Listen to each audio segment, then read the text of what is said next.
What if the doctor tore Voldemort's soul out of Harry's scar before Hogwarts even started? You're picturing an unstoppable Harry right now. Wrong story. He doesn't gain a thing. Voldemort just finds out he can actually die. And a Dark Lord who's finally mortal doesn't get careful. He gets desperate. The thing about Privet Drive was that nothing interesting had ever happened there, and everyone who lived on it intended to keep it that way. The houses were square and sensible and identical. The lawns were mowed on Sundays, and the residents of Number 4 in particular had spent 10 years working very hard at being exactly as unremarkable as their neighbors, on the theory that if they simply refused to acknowledge the one strange thing living under their stairs, it might eventually take the hint and become ordinary too. It had not taken the hint, but it had gotten good, by now, at being quiet about it. On a warm evening a little over 2 weeks before his 11th birthday, Harry Potter was crouched in the flower bed beneath the kitchen window, pulling slugs off Aunt Petunia's petunias with his bare hands and trying not to think about how hungry he was, when the street made a sound it had never made before. It began as a groan, low and mechanical, like something enormous clearing its throat. Then it became a wheeze, a great tearing, grinding breath, as though the evening air itself were being dragged through a very large and very reluctant set of lungs. Curtains twitched up and down the road. Mrs. Number 7's cat shot under a hedge and did not come out again for 2 days. Harry straightened up, slug in hand, and watched a blue box fold itself into existence on the pavement outside Number 4. It was the size of a police telephone box, the kind Harry had seen once in a photograph in a library book and privately thought looked like something out of a film that hadn't been invented yet. It had no business being on Privet Drive. It had no business, as far as Harry could tell, being anywhere at all. One moment there was an empty stretch of pavement between the Dursleys' bins and the Number 6 hedge, and the next moment there wasn't, and the box simply sat there looking as though it had always sat there, faintly humming. Its paint a blue so dark it was nearly the color of the sky just after the sun goes down. The front door of Number 4 banged open so hard it bounced off the wall. "What?" bellowed Uncle Vernon. "Is that?" He did not appear to be asking anyone in particular. He was already purple, which Harry privately thought was impressive this early into a confrontation. Uncle Vernon usually needed a good minute of escalating outrage to reach that color, and the box had been there for perhaps 4 seconds. Aunt Petunia appeared behind him in the doorway, one hand pressed flat against her collarbone, and for exactly as long as it took her to draw one breath, she did not look angry. She looked like someone who had been slapped and was waiting to feel it.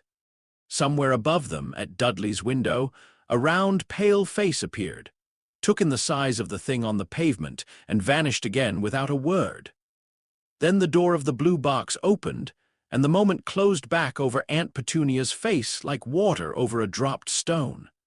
The man who stepped out was tall in the loose, unbothered way of someone who had simply never found a reason to stand up straight for anybody's benefit but his own. He had a great deal of curling dark hair, eyes that seemed to take up rather more of his face than was strictly usual, and a scarf, an enormous, ridiculous, many-colored scarf, wound round his neck and trailing down past his knees, the kind of garment that looked as though it had been knitted by someone with very strong opinions and no sense of scale whatsoever.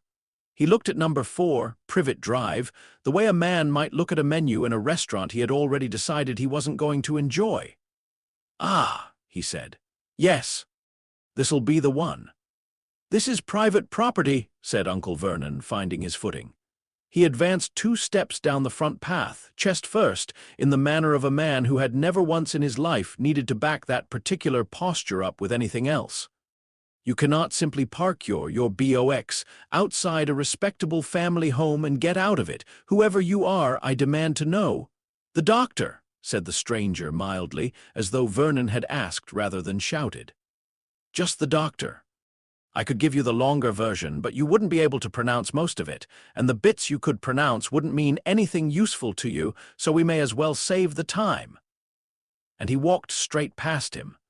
It was such a small thing, and such a complete one, that Harry, still crouched in the flower bed with a slug going warm and unhappy in his fist, very nearly laughed. Uncle Vernon had built his entire life around being the loudest thing in any room he stood in, and the doctor had simply declined to notice that Uncle Vernon was a room. He wasn't rude about it. He didn't so much as glance back. He angled around him the way you'd angle around an inconveniently placed hat stand, walked straight up the garden path, and came to a stop at the edge of the flower bed, looking down at Harry with an expression of such open, curious warmth that Harry, who could not, off the top of his head, remember the last time an adult had looked at him like that, didn't know what to do with his own face. "Hello," said the doctor. "You'll be Harry then?" "Yeah," said Harry, "thought so." He crouched, which brought the scarf pooling into the dirt beside the petunias, and didn't seem to mind in the slightest. Up close his eyes were a peculiar pale color, and they moved over Harry's face the way Harry imagined a doctor's might if Harry had ever actually been taken to one, quick, precise cataloguing. "Nasty scar," he said, nodding at Harry's forehead. "Lightning-shaped, very dramatic. Who gave you that, then?" Nobody had ever asked Harry that question directly before. He'd overheard Aunt Petunia hiss about it once to a neighbor who'd pressed something about a car crash, delivered in the flat, practiced voice she used for lies she'd told so many times they'd started to feel true even to her. Harry opened his mouth to repeat it. "Don't tell me the car crash story," said the doctor. "I've heard the car crash story. I don't believe the car crash story. Cars don't do that. I've seen what cars do. I was around for the invention of several of them, and none of it looks like that." He tilted his head, bird-like. "That's not a scar from an accident. That's a scar from something that meant it." By now, Uncle Vernon had recovered enough purple to attempt a second charge, this time flanked by Aunt Petunia, who had gone very still and very white and was not, Harry noticed, actually looking at the doctor at all. She was looking at Harry, at his forehead, with an expression Harry had never once seen on her face in 10 years and could not have named if his life depended on it. "Get away from him," Uncle Vernon was saying, or possibly shouting. It was getting hard to tell the difference. "Get away from him this instant. Whoever you people are, we do not want your kind coming round here bothering decent. Petunia, call the police." "Won't need the police," said the doctor, still crouched, still looking at Harry. "This won't take long, and it isn't the sort of thing your police are equipped for. Nothing personal, most people's police aren't equipped for it.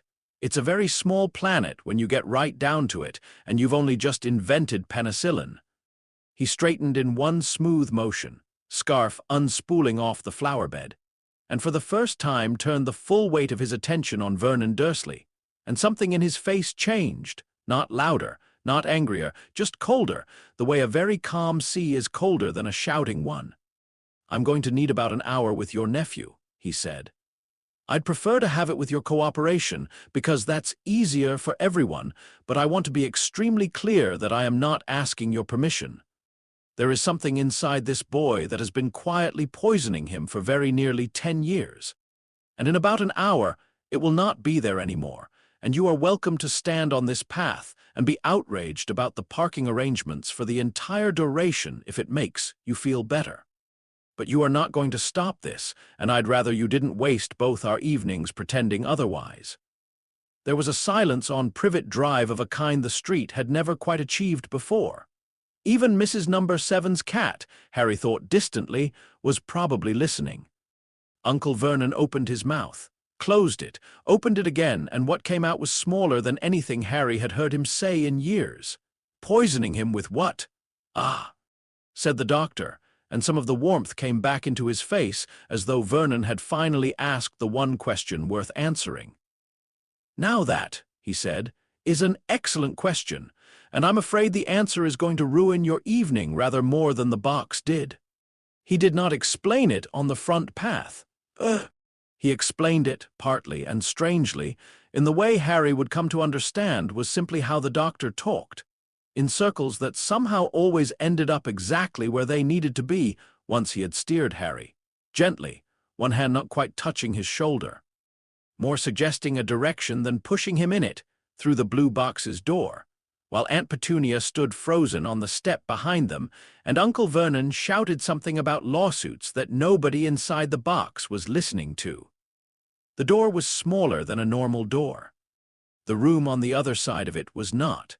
Harry stopped so abruptly the doctor nearly walked into the back of him. The inside of the box went up and out in every direction at once, a vast round room walled in a honeycomb of glowing hexagons, lit from nowhere in particular by a soft golden light.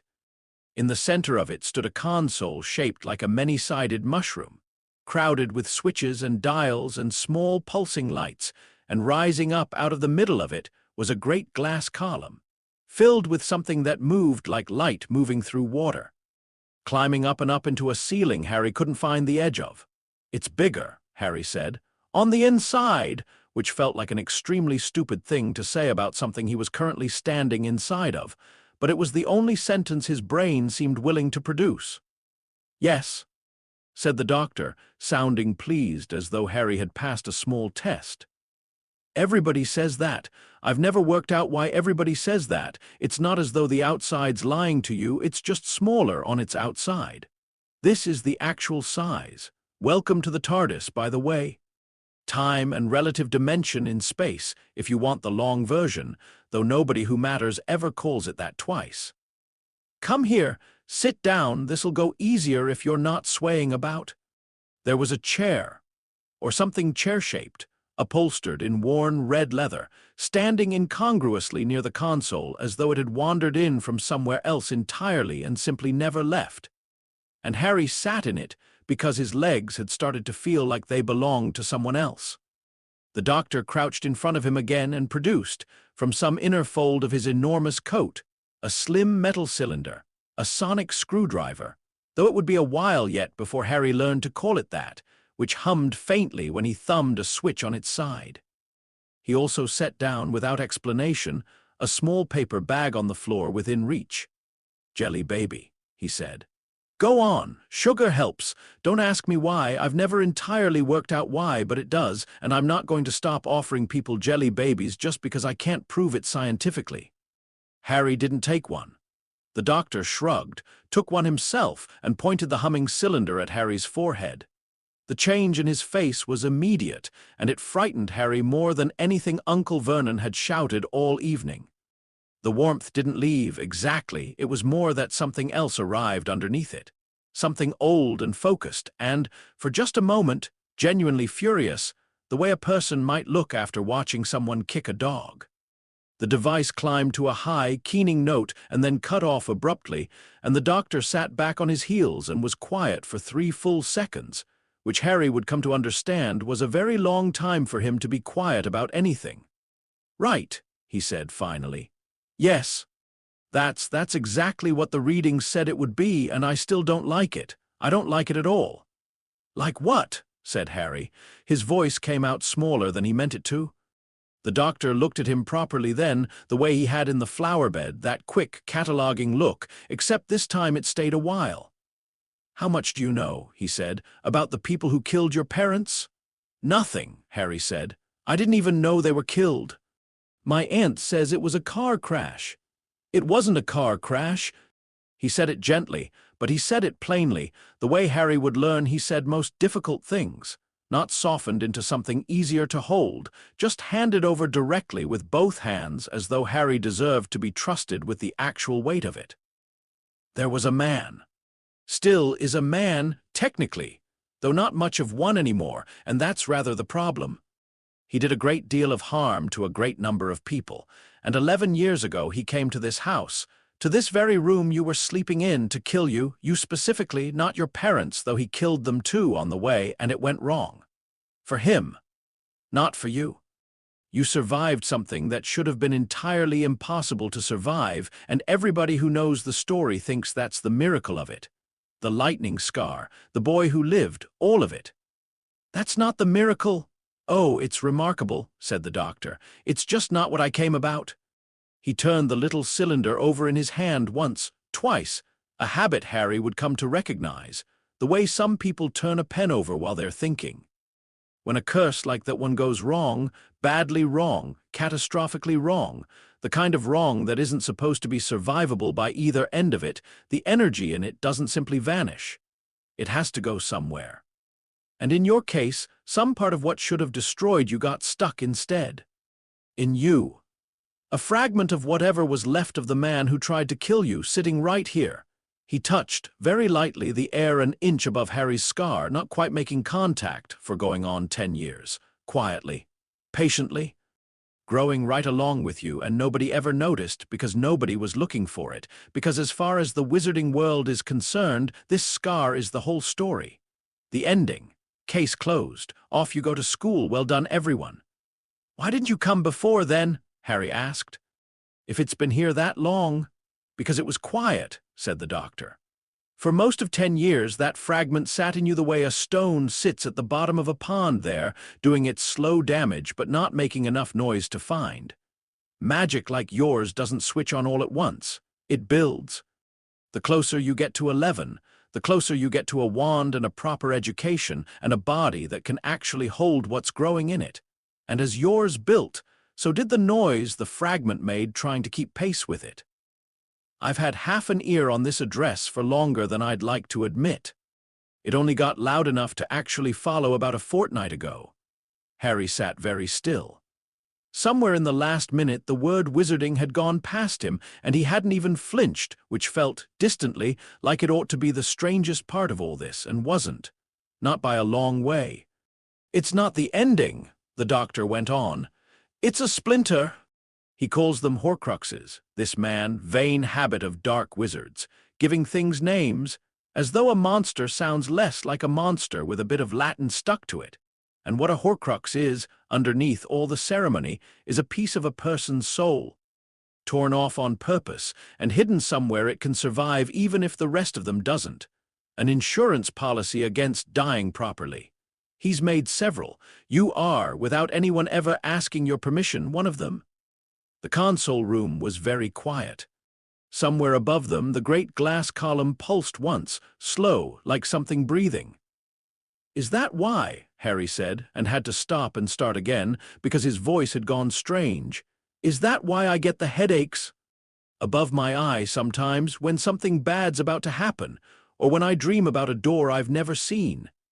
Yes, said the doctor, and something in his face went softer and angrier at once. Yes, that's exactly why, and I am extremely sorry nobody worked that out before I turned up, because 10 years is a very long time for a child to carry someone else's rot around behind his own eyes and be told it's ordinary. Can you? Harry didn't know how to finish the sentence. Fix it felt too small a word, and he didn't have a bigger one ready. Yes, said the doctor simply, and stood, and the fury went out of his face and left something steadier behind it, the look of a man about to do a piece of work he was extremely good at. It's going to feel strange, and for about 4 seconds it's going to feel very cold, and then it's going to be over, and you are never going to have to think about it again unless you want to. Hold still. Don't hold your breath. People always hold their breath, and it never helps. He raised the sonic again, and behind him, without his seeming to touch anything, the glass column in the console began to slow its rise and fall, and the golden light in the room dimmed by degrees, the way a room dims when a cloud crosses the sun, until the only light left was a thin, pale, blue-white line extending from the tip of the device, settling featherlight over the old scar. Harry had expected pain. He had spent 10 years being told in one way or another that important things hurt, and some small, brutal part of him had already braced for it the way he braced for the cupboard door, for Dudley's fist, for Uncle Vernon's voice going low and dangerous. What came instead was cold, not the ordinary cold of winter or of ice, but a cold that seemed to start from somewhere behind his own thoughts and move outward, as though something that had always been pressed close against the inside of his skull was very gently, very precisely being peeled away. For one strange, vertiginous second, Harry felt, not remembered, felt, in the specific, unplaceable way you feel a smell before you can name it, a flash of red eyes in a dark wood, of cold satisfaction at something dying, of a hatred so old and so total it didn't register as an emotion anymore. just weather, just the temperature of an entire personality, and it was not his. It had never been his. It had simply sat in the room behind his own thoughts for so long that he'd stopped being able to find the wall between them. Now the wall was there, sudden and absolute, and the thing on the other side of it was gone. Then the cold turned to something else. Not warmth exactly, a hush. An enormous, spreading quiet, like the silence after a sound you didn't even know was happening finally stops. His whole head felt 3 sizes larger and completely, blessedly empty, in a way it had never once been in his entire life. The lights snapped off. The console room brightened back to gold. The glass column resumed its slow rise and fall. "There we are," said the doctor quietly, and there was something almost tender in the way he said it. "That's better, isn't it? Go on, tell me how that feels." "Quiet," Harry said. His voice was shaking, though he didn't feel like he was about to cry, which confused him. "It feels quiet. I didn't know it wasn't quiet before. I didn't know I could tell the difference." "No," the doctor agreed. "You wouldn't have. That's the horrible genius of it. It never once felt like an intruder because it had been there since before you had any memories to compare it to. It felt like part of the furniture. It felt like you." He crouched down again, so they were eye to eye, and for a moment the ancient, tired thing underneath his whimsy showed all the way through, undisguised. "It wasn't you, Harry, not one particle of it. I want you to hear me say that, because you're going to spend the rest of your life around people who assume that scar makes you special, and I need at least one person in this story to know from today that it never did. That was never your power. That was a splinter of someone else's cruelty, wedged into a baby who never got a say in it. All you did was survive it. That's still remarkable. It was just never the interesting part." Harry didn't say anything. He didn't entirely trust his voice. "Right," said the doctor, standing, brisk again, the moment folding itself neatly away the way moments seemed to do around him. "That's one down. Bad news is, it isn't the only one."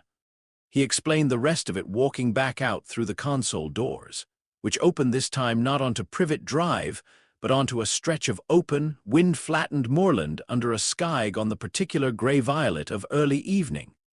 The doctor had, apparently, moved the box while they talked, a fact he mentioned with roughly the weight most people reserve for changing the channel on a television.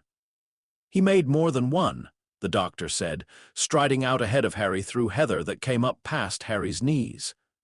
"You were an accident. Nobody plans to make a Horcrux by getting themselves nearly killed. That's not generally how insurance works, but the others he made on purpose, years ago, most of them long before you were born. Objects, mostly. Things with a bit of history to them, a bit of weight, the sort of thing a vain man likes to imagine being admired in a glass case someday. There are 5 of them left, scattered around this country, and until every last one is gone, he isn't, not really. Not the way he ought to be. He'll wear a body out and grow another the way a starfish grows back a leg, and he'll go on doing it forever unless every single piece is found. So we have to find them," Harry said. It came out braver than he felt. "I have to find them," said the doctor, and there was no room for negotiation in it, though he softened it half a second later into something almost like an apology. "You've already done the hard part, and you did it without knowing you were doing anything at all, which is a particular kind of brave I've got a great deal of time for.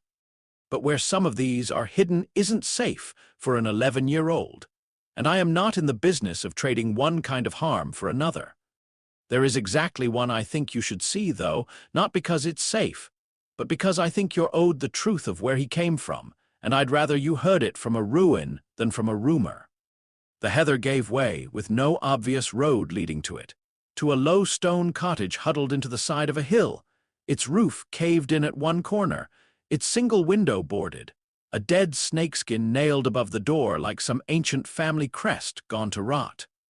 It looked less like a house than like something that had once tried very hard to be a house and given up partway through. "Home of the Gaunts," the doctor said quietly, all the brightness gone out of his voice now. "Old wizarding family, this lot. Proud of exactly the wrong things. Blood, mostly, the purity of it, as though blood was ever pure of anything, and poorer every generation for caring more about that than about eating. He was born not far from here. Grew up half in this squalor and half in an orphanage that liked him about as much as this house did, which is to say not at all. And somewhere in between the two, he decided the answer to being unwanted was to become the sort of thing nobody could ever throw away again. He pushed the door, which hung on a single hinge, and it groaned open onto a dim, dust-thick room. A rusted stove, a chair with the stuffing gone gray and matted, a stillness that felt less like absence and more like something waiting.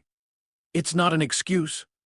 I want to be clear about that, because it would be very easy to stand in a room like this and feel sorry for the boy who once lived in it, and forget entirely about the graveyard he's made since.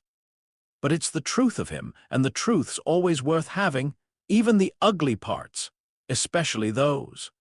He crossed to the stove, knelt, and drew from beneath it, where it had clearly sat undisturbed under some ward Harry couldn't see, until the doctor's fingers closed around it without hesitation.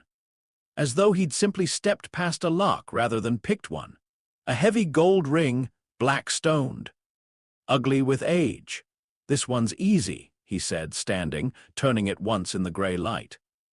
Whoever set the protections on this cottage built them to keep out wands, curses, hexes, the whole grammar of wizard against wizard. I'm not a wizard. I'm not playing that game at all, which is rather the trick of most of this. You can build the strongest wall in the world against the enemy you're expecting, and it won't so much as notice the one who simply walks round the side of it. He held the ring out, not to Harry, but between them at eye level, and something in his manner turned formal, almost ceremonial for just a moment. "Watch, if you want to," he said. "You don't have to. But there's a kind of courage in watching the thing that hurt you stop being able to, and I think you've more than earned the chance to have it." Harry watched. There was no scream this time, no flash of memory that wasn't his. This piece had never been inside him, had never worn his face from the inside. There was only a low, off-key hum from the device in the doctor's other hand, and the ring's black stone clouding over, gray, then white, then simply gone dull and ordinary, a plain dead stone in a plain dead ring. Whatever had lived inside it unstitched and unmade in the space of a breath. The doctor turned it over once more in his fingers, thoughtfully, and then, instead of dropping it, or discarding it the way Harry had half expected, closed his hand around it and slid it, unhurried, into an inner pocket of his coat.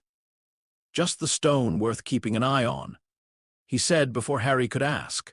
"Older than the family who wore it, older even than the mess he made of it. Not your problem today." And that, Harry understood without being told, was the end of that particular subject. They didn't talk much on the way back. The moorland folded itself away behind the console doors, and became, without transition, the ordinary evening dark of Privet Drive again. The TARDIS settling onto the pavement outside number 4 as though it had never left, though the sky had gone properly tonight while they'd been away. Every window in the house lit, and Harry could see, even from the path, Aunt Petunia's silhouette standing rigid at the front window, watching. "I have 5 more of these to find," the doctor said at the door, "and none of the rest are a ruined cottage with a rusty ward on it. One's in a bank guarded by a dragon. One's in the house of a man who'll try to kill me for even asking. I'll manage, I generally do, but I need you to do something difficult now, and I want to be honest that it is difficult, rather than pretend it's simple just because I'm asking a child to do it." "Okay," Harry said. "Go inside. Sleep if you can, and if you can't, just lie there and let the quiet in your own head be strange for a while. You're allowed that. It is strange. It's allowed to feel strange and say nothing. Not to your aunt, not to your uncle, not to anyone, not because I don't trust you, but because there is no version of this story that gets safer by being told before it's finished. You'll go to Hogwarts in September, same as you were always going to. You'll meet people there who know a great deal more about magic than I ever will. Wizards who love this world properly, and they'll teach you wonderful things. And none of it, not one lesson, needs to touch any of this unless someone decides you're old enough to be trusted with it. On their own terms, in their own time, that won't be my call to make. I've done the part that was mine." "Will I see you again?" It was, Harry thought even as he said it, a stupid question, a child's question, and he hated a little how much he wanted the answer to be yes.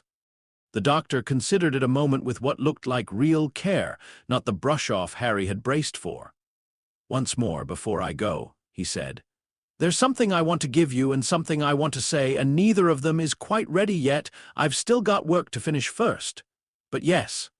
"Once more?" He looked at Harry a moment longer, and something crossed his face whose shape Harry wouldn't understand for years. Not pity. Nothing so simple as pity. Something closer to the particular ache of meeting someone whose whole life is still ahead of them and already knowing a little of what's coming. "You did nothing wrong," he said. "Not the surviving, not the carrying it, not one day of the 10 years in between. I need you to actually believe that, not just hear it. Go on, bed, I'll be back." The box door shut. The wheezing groan began again, that vast, reluctant breath, and the TARDIS folded itself back out of the world exactly as it had folded in, leaving nothing behind on the pavement but a faint warmth in the air and a scorch mark shaped like nothing in particular on the flagstones, which Uncle Vernon would spend most of the following week trying, and failing, to scrub away.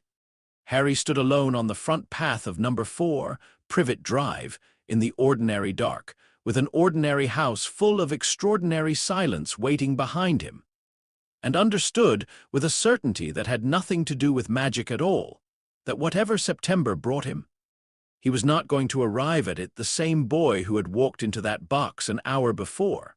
Somewhere out there in the dark, 5 more pieces of a monster were still waiting to be found. He went inside, and for the first time in 10 years, the quiet behind his own eyes belonged entirely to him. The days that followed were, on the surface, the most ordinary of Harry's life. He weeded the garden. He was shouted at for existing too visibly at breakfast. He lay awake some nights turning the new quiet in his head over and over like a stone he couldn't stop touching, half convinced it would turn out to be a trick, that the noise would come creeping back the way pain does when you stop pressing on a bruise. It didn't. The days passed, one after another, and Privet Drive stayed exactly as dull as it had always pretended to be. And nobody in it but Harry knew that somewhere out past its hedges, a war that had been quietly waiting to happen for 10 years had already, invisibly, begun. He kept his promise. He said nothing. Several hundred miles away, in a marble hall lit by 10,000 candles that never dripped wax on anything, the doctor was making an argument to a goblin. "I'm not asking you to open the vault," he said, for perhaps the 4th time, to a goblin whose name was Gorbog, and whose expression had not changed once in the last 4 minutes. "I'm telling you what's in it, and I'm telling you that, in a matter of years, it is going to become extremely unstable, and when it does, it will not be polite about which vaults happen to be nearby. I imagine your insurance arrangements are excellent. I imagine they do not extend to whatever this qualifies as." Gorbog's small black eyes moved, without any particular hurry, from the doctor's face to the device humming softly in his hand, and back again. "You are not a wizard," said Gorbog. "It was not a question. No, you are not a witch. Also no. Very observant industry, banking, I approve. Then you have no business in this building at all, and no authority to make demands of Gringotts on behalf of anyone." "I'm not making demands," said the doctor mildly. "I'm making a prediction, and offering to save you the paperwork of it coming true. Cup, 3rd shelf, Lestrange vault. I'd tell you the number, but I imagine you know your own numbers rather better than I do. It isn't cursed the way your wards are built to detect cursed. It's worse than that, and your wards have never once been asked to look for the thing it actually is, because as far as I'm aware, nobody's ever hidden one in a bank before. Bold move, whoever did it. Very bad for you." There was a silence in which the goblin appeared, very precisely, to be doing several kinds of arithmetic at once, reputational, financial, and something else that might, on a face capable of more expression, have looked like curiosity. "If I permitted this," Gorbog said at last, "and you were wrong, I'm not wrong. If," Gorbog said again, with the patience of someone who had outlived several dynasties of people telling him things with total confidence, You were wrong. Gringotts would consider it theft, and Gringotts does not forgive theft. Not from wizards. Not from whatever you are. Fair, said the doctor. Entirely fair. Tell you what, walk down there with me, bring 3 of your best, watch me do it. If I'm lying to you, you'll know within about 30 seconds, and you can do whatever it is Gringotts does to people who waste a senior goblin's afternoon. I imagine it's memorable. 10 minutes, and one very long cart ride later. The doctor stood in the dim, treasure-crowded dark of a vault that had not been opened since its owner's imprisonment. 4 goblins watching him with the particular stillness of creatures who had seen every kind of confidence trick 1,000 times, and were still, despite themselves, curious about this one. He lifted a small golden cup, badger-handled, from its shelf, and didn't need the sonic to feel what was wrong with it. It sat in his palm like something holding its breath.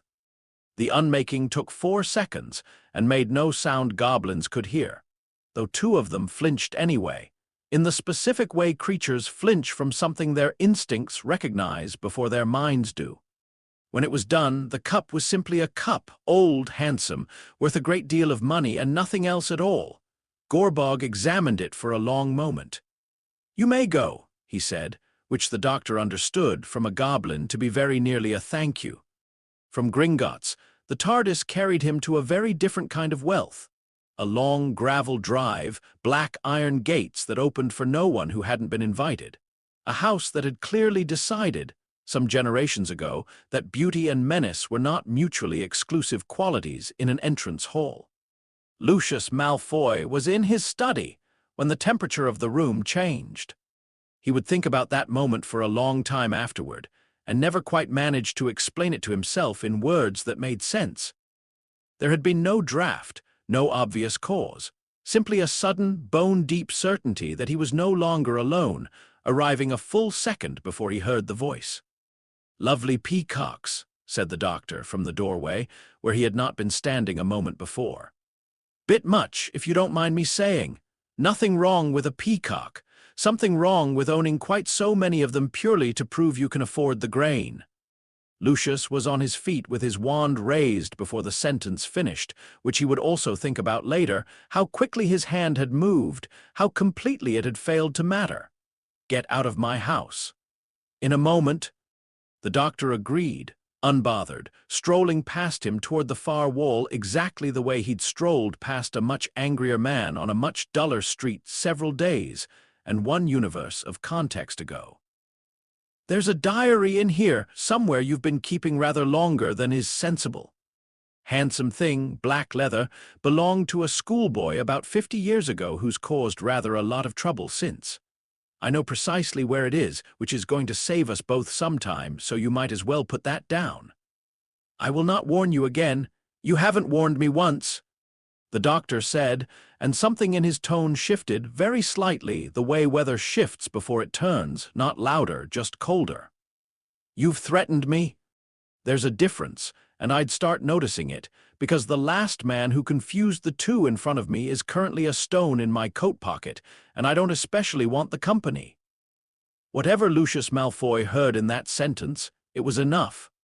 The curse he'd been shaping died half-formed on his tongue, and by the time he found his voice again, the doctor was already crouched at a cabinet along the far wall. One Lucius was reasonably certain he had never shown to another living soul, running long fingers along its edge until a catch gave that shouldn't have existed at all. The diary was smaller than he remembered it looking, all those years ago, the first time his own master had pressed it into his hands with instructions so careful they'd felt like a blessing. The doctor didn't destroy it dramatically. He simply held it for a moment, the way you might hold something that had once been alive, and then the same low hum, the same brief unmaking, and the pages, when they fluttered open in his hand a moment later, were blank. Not burned, not torn. Simply, entirely empty, the ink and the intelligence both gone out of them at once, the way the words in a dream go out of you the moment you're properly awake. "He's going to know something happened to this," Lucius said. It came out smaller than he intended. "Yes," said the doctor, and for the first time since he'd arrived, something almost like sympathy crossed his face, not for Lucius, who had made his choices with both eyes open, but for the fear now sitting so badly on a man unused to wearing it. "He's going to know a great many things eventually, mister Malfoy, and I'd think very carefully when that day comes about which side of this you actually want to be standing on. That's not a threat. It's the only piece of free advice I'm planning to leave in this house." He was gone before Lucius could decide whether to be grateful or afraid that a stranger had just, in the middle of robbing him, tried to save his life. The cave took longer and cost more, and the doctor would not, in the retelling he gave to precisely no one, describe it in any detail at all. There was a black lake under a black sky, and a boat that carried only the exact weight it was told to, and a stone basin filled with something that had to be swallowed to be emptied, one difficult mouthful of memory and thirst at a time, before the locket beneath it could even be touched. There were things in the water that had once been people, and had not forgiven anyone for what they had become. He emerged, eventually, wet to the knees and considerably less pleased with the evening than he had been at breakfast, with a heavy gold locket in one hand and a grim, private silence where his usual commentary would have been. It was, for the doctor, as close to shaken as he generally allowed himself to look. The locket unmade the same as all the others in the end. It simply took rather more out of him to get close enough to try. Hogwarts, in the last week of July, was nearly empty, and had settled into itself the way old houses do when their families are away, not asleep exactly, but resting. The doctor walked its corridors in the grey hour before dawn, and found, to his quiet amusement, that its wards did not so much as flicker at him. Older castles, in his experience, were generally wiser than younger governments about the difference between a threat and merely a stranger, and Hogwarts had had the better part of 1,000 years to learn the difference. A torch guttered to life ahead of him, unprompted, exactly where he needed the light. He chose to take it as a welcome, rather than argue with a building that had clearly already made up its own mind about him. The room of requirement, when he found it, opened not as a door so much as a decision the wall made once it understood what he was looking for. And inside was less a room than a landscape, mountains of forgotten things. Centuries of hidden mistakes and confiscated secrets stacked into towers that lost themselves in shadow far overhead. A lifetime search for anyone who didn't know precisely what they were looking for. The doctor knew precisely what he was looking for. The Sonic found it in under a minute, buried in a cabinet the exact twin of the one he'd stood in front of in a very different house a few days before, and drew out a tarnished silver tiara, small stones catching what little light there was. He looked at it for longer than he had looked at any of the others. A diadem, worn once by a woman who had valued cleverness above almost everything else in the world, and stolen by a boy who had wanted, more than anything, to be the kind of person that value would have to make room for. There was something almost sad in it, buried under everything the object had since become, and the doctor allowed himself exactly one moment to notice that before he raised the Sonic for the last time. "Last one," he said to the empty room, to the stacked centuries of it, to no one who could hear him. "Let's finish this properly." The unmaking took 4 seconds, same as always. This time, though, somewhere very far away, something on the other end of it screamed. Several hundred miles south, in a cramped, damp-smelling room above a pub in a town whose name Quirinus Quirrell would not have been able to summon even if his life depended on it. Something that had been calling itself a man for most of the last decade came awake with a sound that had no business coming from a human throat. He, it, they, the arrangement had stopped having a clean pronoun somewhere around Albania, had felt the wrongness building for the better part of a week now, and had told himself, with the particular determination of someone who has survived a great deal by refusing to acknowledge fear, that it was nothing. A headache behind Quirrell's ravaged eyes. A hollowness he attributed to the wretched body's poor diet, its endless fright, the toll of carrying a passenger it had never been built to hold. He was weak. He knew he was weak, weaker than he had been in a decade, clinging to this pathetic, stammering man the way a drowning thing clings to driftwood, and weak things, he had told himself, felt everything more sharply than they should. He had been wrong. He understood that now, in the specific, absolute way a man understands a diagnosis the moment the doctor's face changes. There had been 6 of them once. 6 small fires he had lit and hidden across a lifetime, spent making entirely certain he could never be extinguished all at once, however badly the world tried. He had not thought of them often. An insurance policy does not require constant inspection to remain valid, but he had always known where they burned, the way a man always knows, without looking, where his own hands are. A dull, comfortable certainty, humming at the very edge of awareness. It had been there so long he had stopped calling it anything at all. The first fire had gone out days ago, and he had nearly convinced himself he'd imagined it. Then, hours later, a second. Then a third and fourth close enough together that he hadn't had time to panic about one before the other arrived, and he had lain in the dark in Quirrell's shaking body and told himself, still, that it was fatigue, that it was fear, that a man as careful as he had been could not possibly have been found. Now the 5th went out. It did not go quietly the way the others had. It tore. He felt it the way he imagined, though he had gone to considerable trouble decades ago. Never to have to imagine such a thing again, dying might feel, if dying were something that happened to a person all at once and left them alive to describe it afterward. A violence in the chest that had no chest to be violent in anymore. A scream that came out of Quirrell's throat in a register no throat should have been able to produce. Loud enough that somewhere below them, a barman looked up from his glasses, frowned, and decided, wisely, not to investigate. When it was over, he lay very still in the wreck of a body that was not his, and did the only thing that had ever kept him alive through worse than this. He thought, 1 fire left, besides himself. 1 out of 6, and even that felt now less like reassurance than like the sound of a door closing somewhere very far off. Not shut yet, but closing and closing fast, and he had no way of knowing how much longer he had before it did. This was not an accident.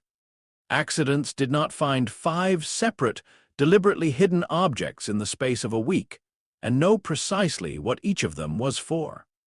This was work, patient, informed, catastrophically thorough work, done by someone who had known exactly what a Horcrux was, exactly how many he had made, and exactly where to look. And he did not know a single living soul with that knowledge who was not already loyal to him or too afraid to move against him. Which meant either someone he trusted had betrayed the deepest secret he had ever kept, or someone entirely outside the world he understood had walked into it and dismantled a decade of careful immortality in the space of a week, for reasons he could not begin to guess at. Both possibilities were unbearable. He found, lying in the dark, that he was very much going to have to bear them anyway. Beneath him, distantly, in the small locked room of himself, Quirrell was still occasionally permitted to occupy. The man was weeping. He ignored it, the way he had learned to ignore most of what Quirrell felt, and made himself, instead, count. 1 left. Whatever else was true, whatever else came next, there was exactly 1 insurance policy remaining between himself and the kind of death that did not send you drifting off into some dark forest to try again in a decade's time. He had spent 10 years being patient. Patience, he understood now, lying in the wreckage of a plan he had trusted absolutely, was a luxury built for a man with 6 fires burning. A man with 1 could not afford to wait for anything. He would need a body. A real one, whole and stable, not this borrowed, failing thing. He would need it faster than he had ever planned to need it. He knew, distantly, of a stone that granted a kind of life eternal to whoever drank from it, hidden at this very moment inside the safest bank in Britain. And, more usefully still, he knew of a school that would, within a matter of weeks, be looking for someone to teach its children how to defend themselves against exactly the kind of thing he currently was. He began, in the dark, in the ruins of a plan and a body that both belonged, now, only partly to him, to make new ones. The doctor, who felt none of this and would not have been surprised by any of it, was already climbing a spiral staircase toward a very different office. The gargoyle guarding it had never, in several centuries of service, simply stepped aside for someone who hadn't given a password, and it would spend a long time afterward trying to work out why it had done exactly that for a man in a scarf who hadn't so much as looked at it. Albus Dumbledore had likewise never been visited in his office at 4 in the morning by anyone who hadn't first been announced by at least one of the several dozen protective measures woven into the walls around him. And yet here was a stranger, standing in front of his desk with his hands in his coat pockets, as though he had simply always been standing there, and Dumbledore was only now getting around to noticing. Fawkes, on his perch, did not raise the alarm. He watched the newcomer with the calm, assessing stillness of a creature who had outlived enough centuries himself to recognize another very old thing when he saw one, and after a moment made a soft, approving sound low in his throat.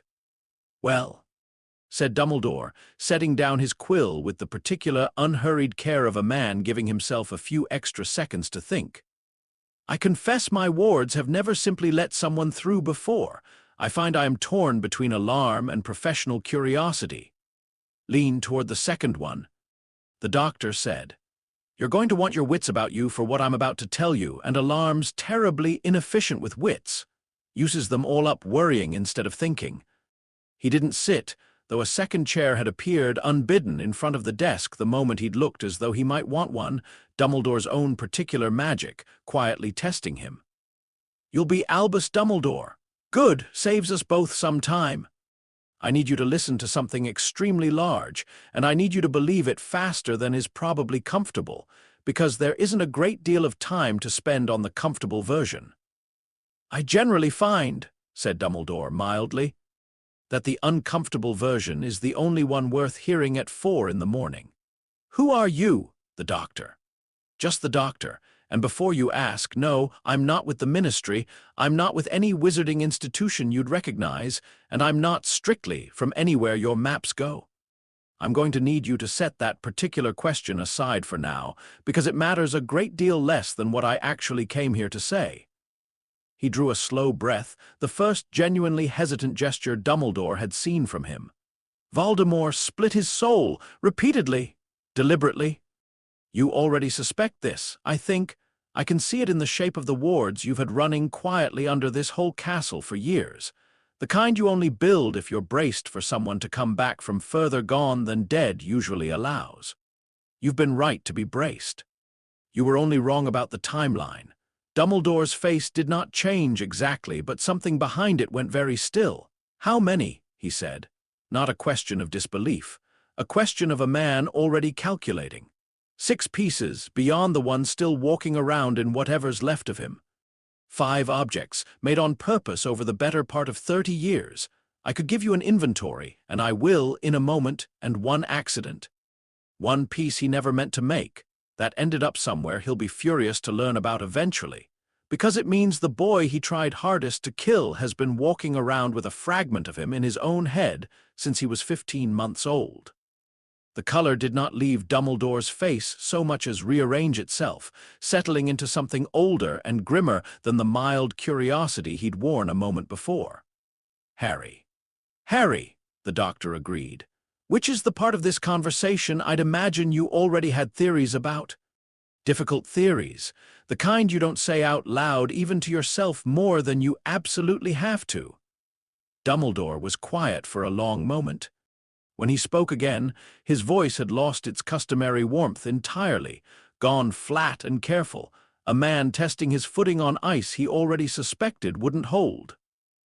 "There is a version of this story," he said, "that I have spent 10 years preparing myself to accept might be necessary.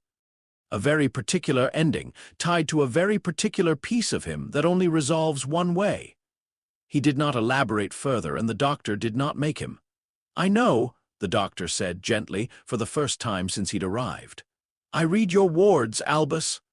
I know exactly what shape of ending you'd built yourself to accept, and I want you to hear this clearly. It isn't waiting for you anymore. It's gone.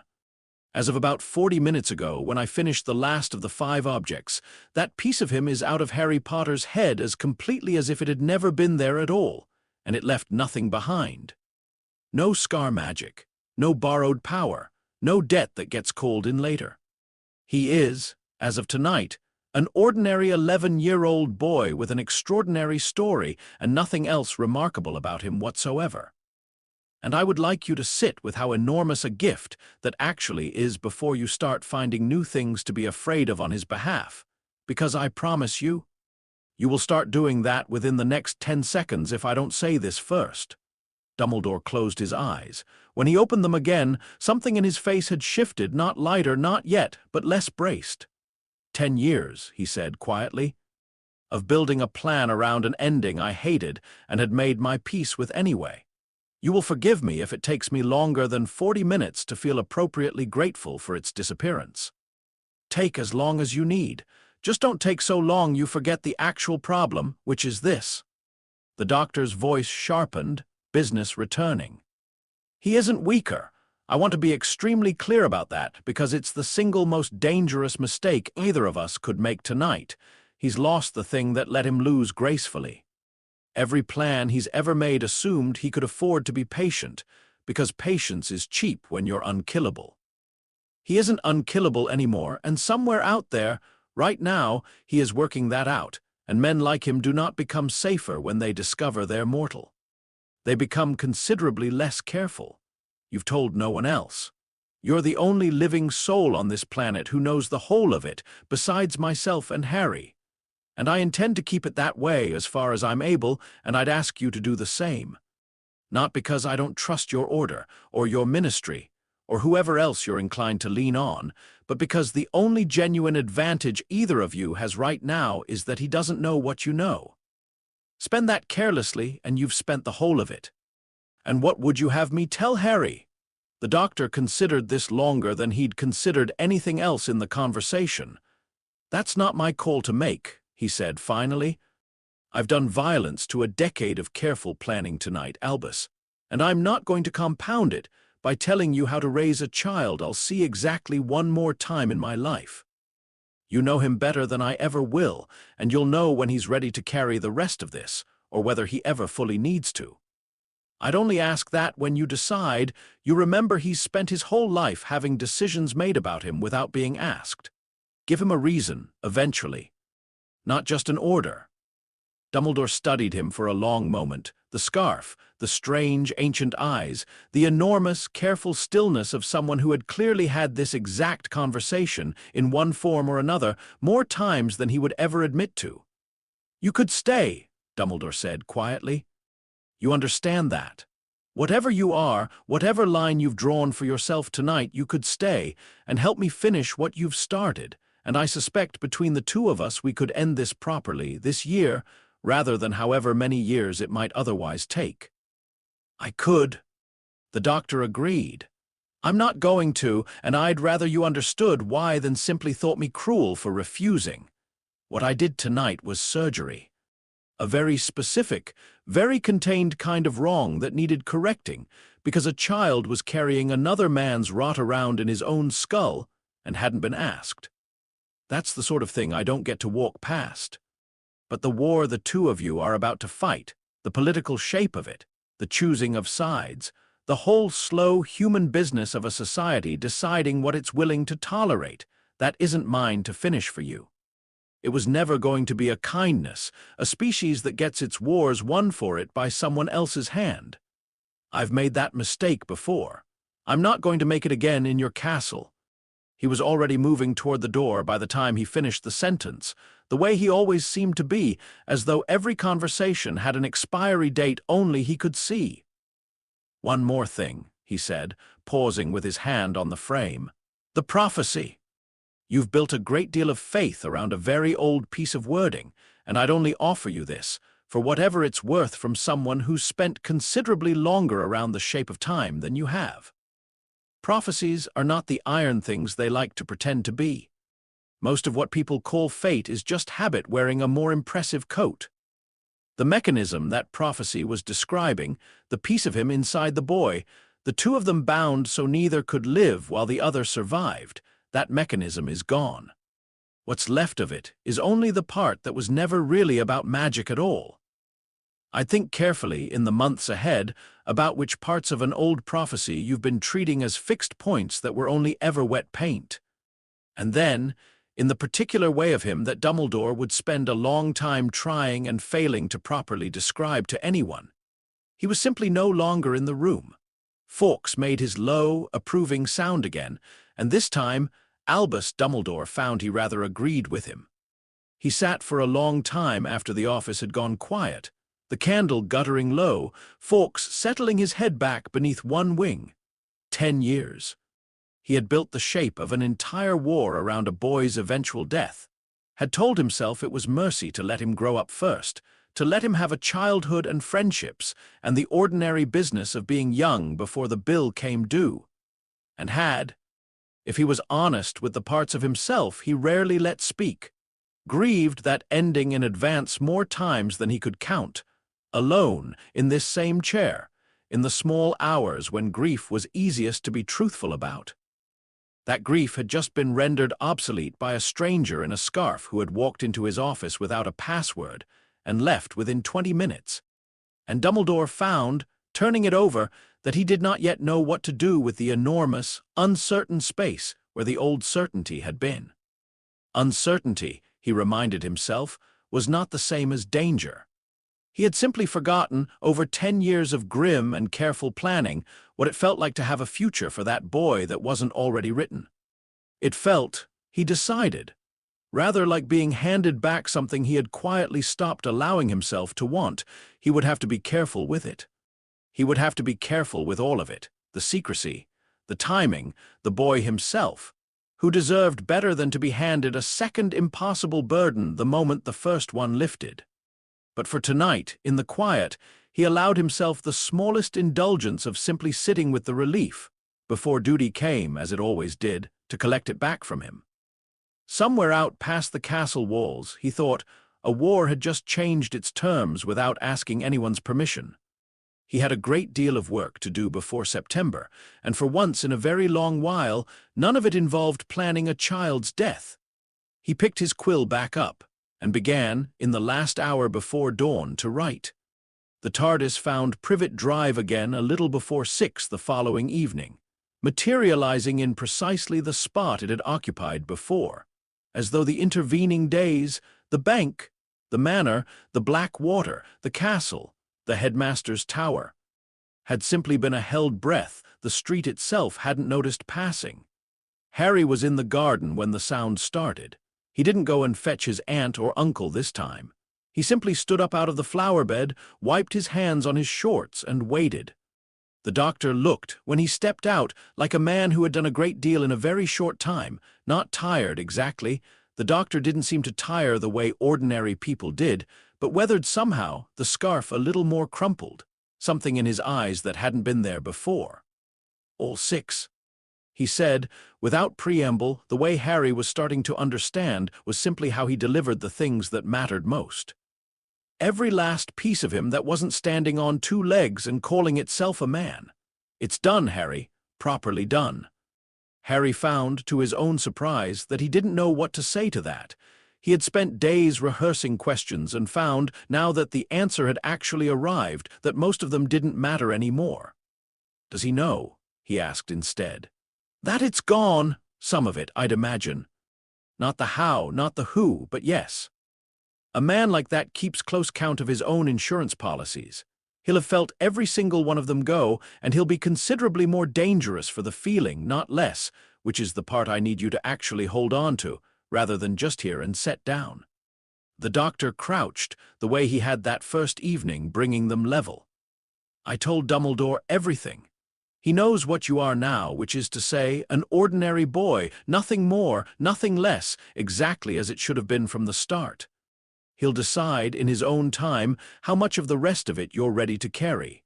I'd trust him with that. He spent longer thinking about how to protect you than either of us has been alive to notice. What happens now?" "Now," said the doctor, "you go to Hogwarts in September, same as you always would have, and you become whoever you're actually going to become, instead of whoever a piece of dead man's soul was quietly steering you toward becoming. That's the whole of it.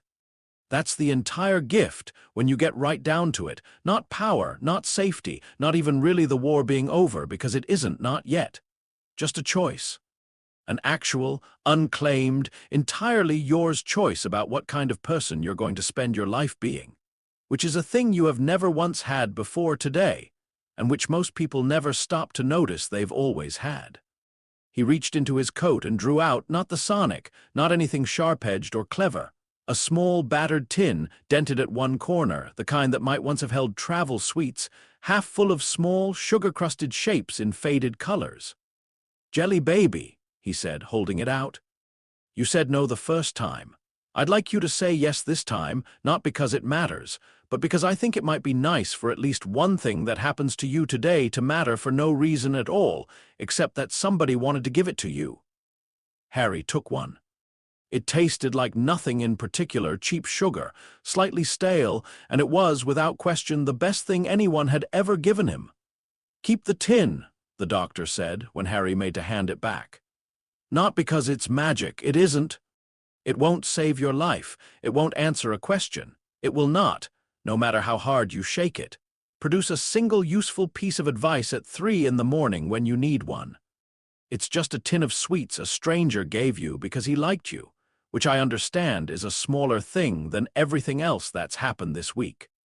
But I've found, in a very long life, that the small things are usually the ones that end up doing the actual work of holding a person together." Harry closed his hand around it. It felt absurdly like the most important object he had ever owned. "Will I really not see you again?" The doctor considered the question with the same real care he'd given it the first time Harry had asked, days and a lifetime ago. "I don't know," he said, honestly. "That's not me being kind or evasive or any of the things adults usually mean when they say that to a child. I genuinely don't know, because time is a great deal stranger and less obedient than anyone in your world or mine likes to pretend it is. People think of it as a straight road, one thing after another, fixed points you're only ever moving toward. It isn't, mostly.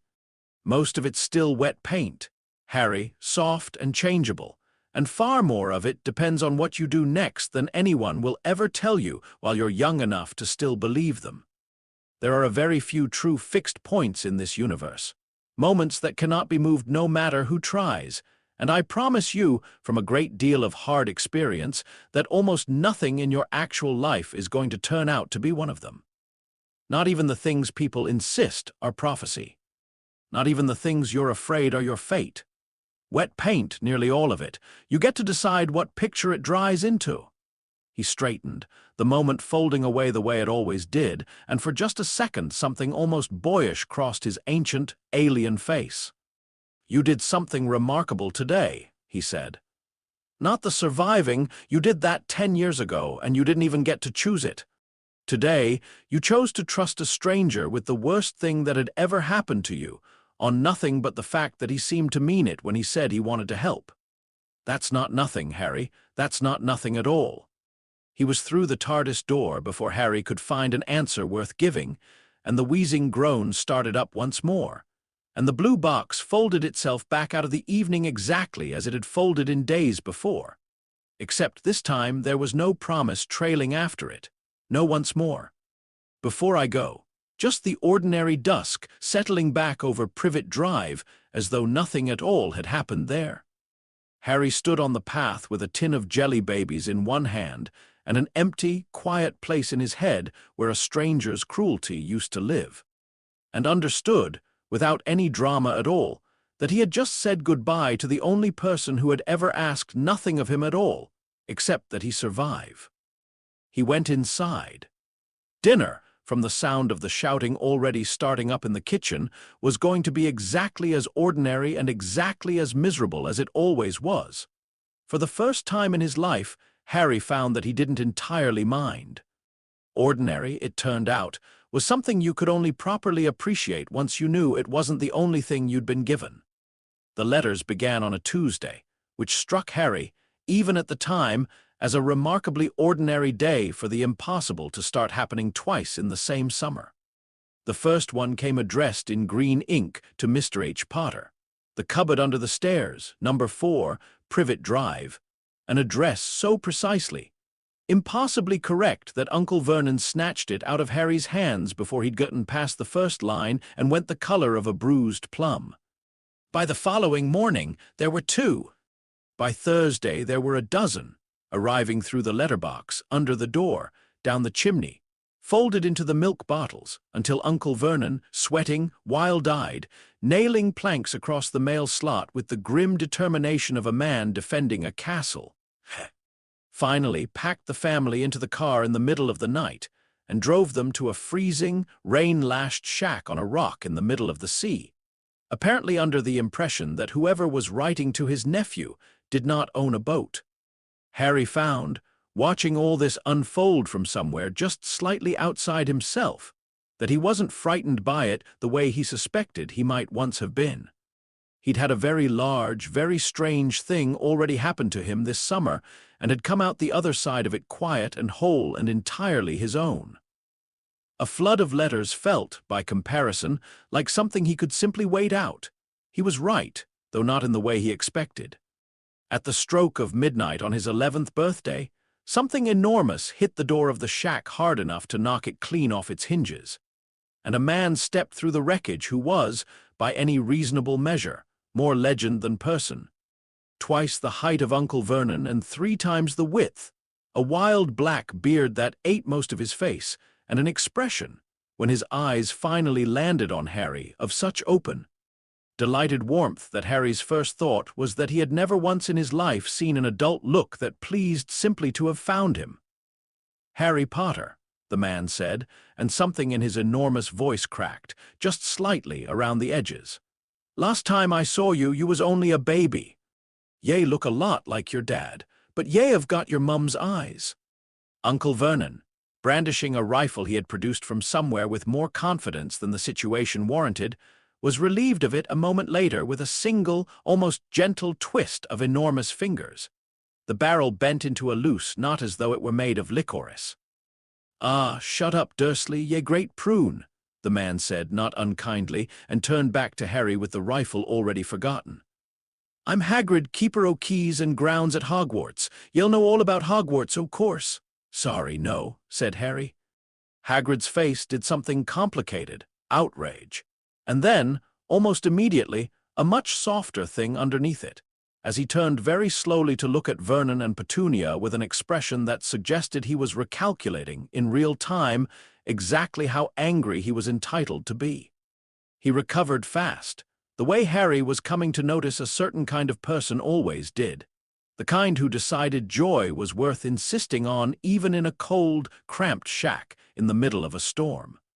He talked for the better part of an hour, about a school with 4 houses, each older than most countries Harry could name, Gryffindor for the brave and the reckless, tangled together in a way Hagrid clearly considered a feature rather than a flaw, Hufflepuff for the loyal, spoken of with a warmth that suggested he didn't think they got nearly enough credit, Ravenclaw for the clever, which made Harry think, unbidden and for no reason he could have named, of a tarnished silver diadem he had no way of knowing anything about yet, and Slytherin, which Hagrid mentioned exactly once, in a tone that made it very clear he'd rather not mention it again, and didn't, about a game played on broomsticks 200 feet in the air, about a headmaster so celebrated that even Hagrid, visibly unafraid of anything else in the room, lowered his voice slightly just to say his name, and somewhere in the middle of it all produced, from an inner pocket of an enormous moleskin coat,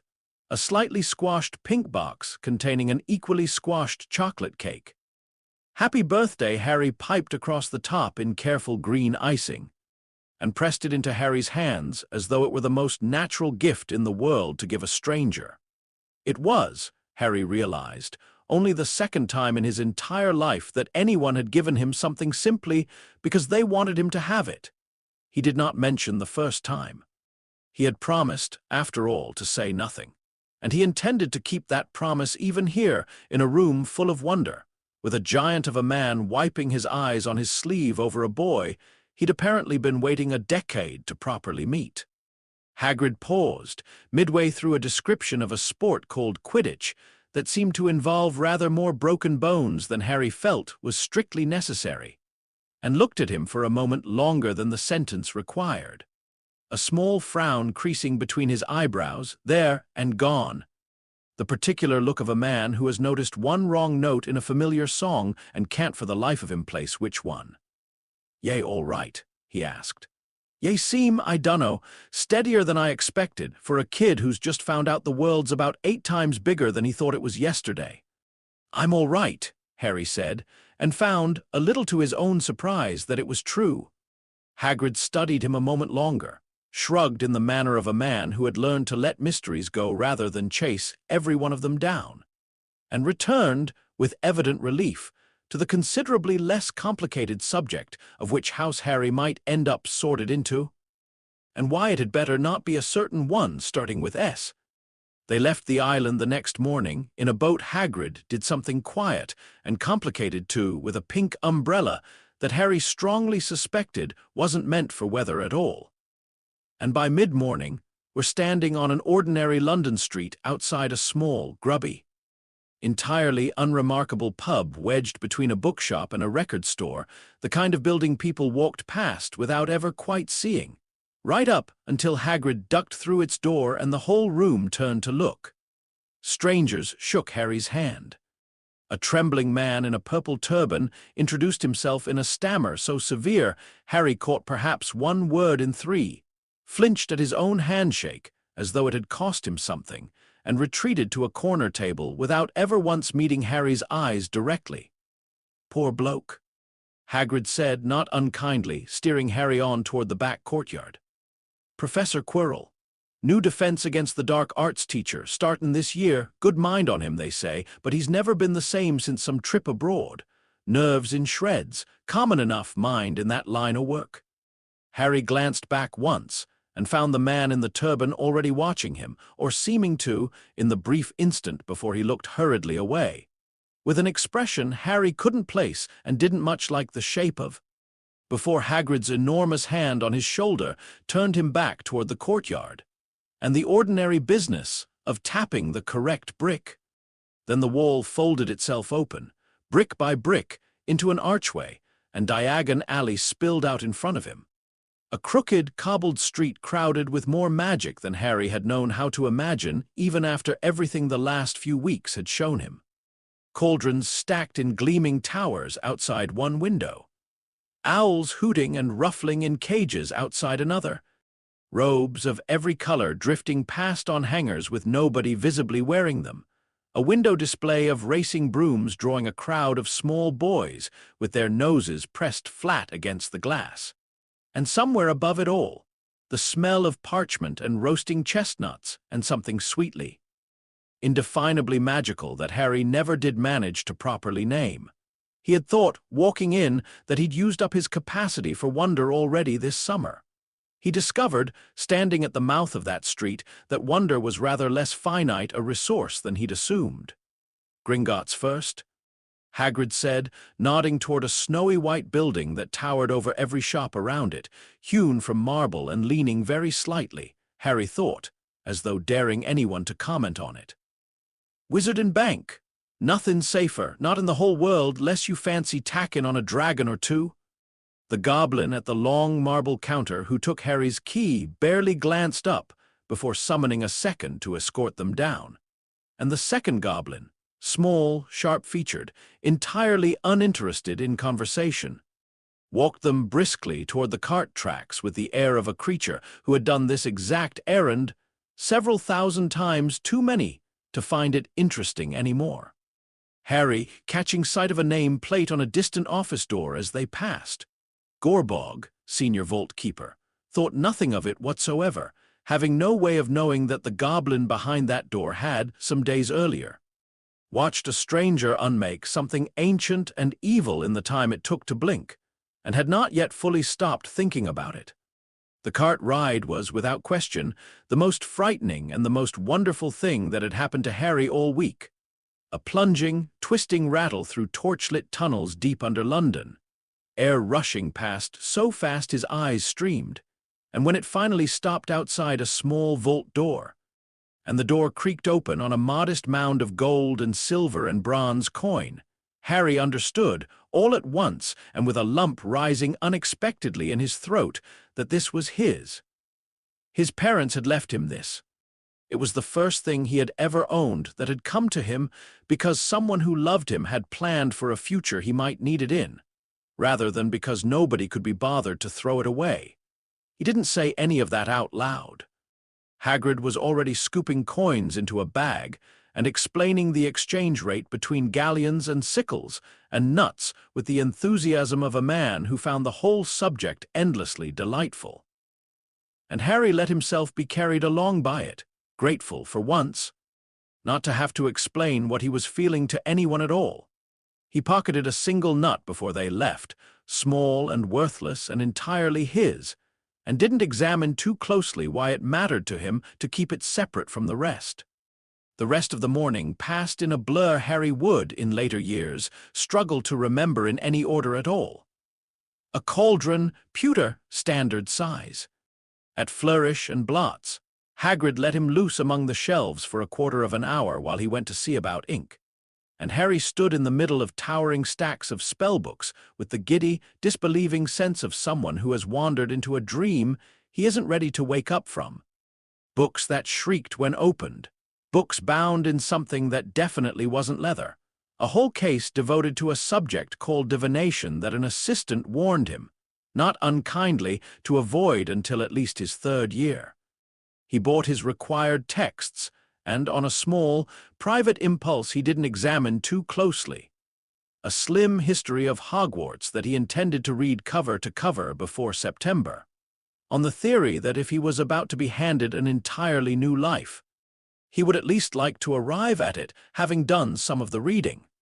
Robes pinned and hemmed by a bored witch, while a pale, pointed-faced boy in the next fitting, Draco Malfoy, though Harry wouldn't learn the name until September, complained at length about first years not being allowed their own brooms, in the particular tone of someone who had never once in his life been told no, and found the experience deeply offensive on principle.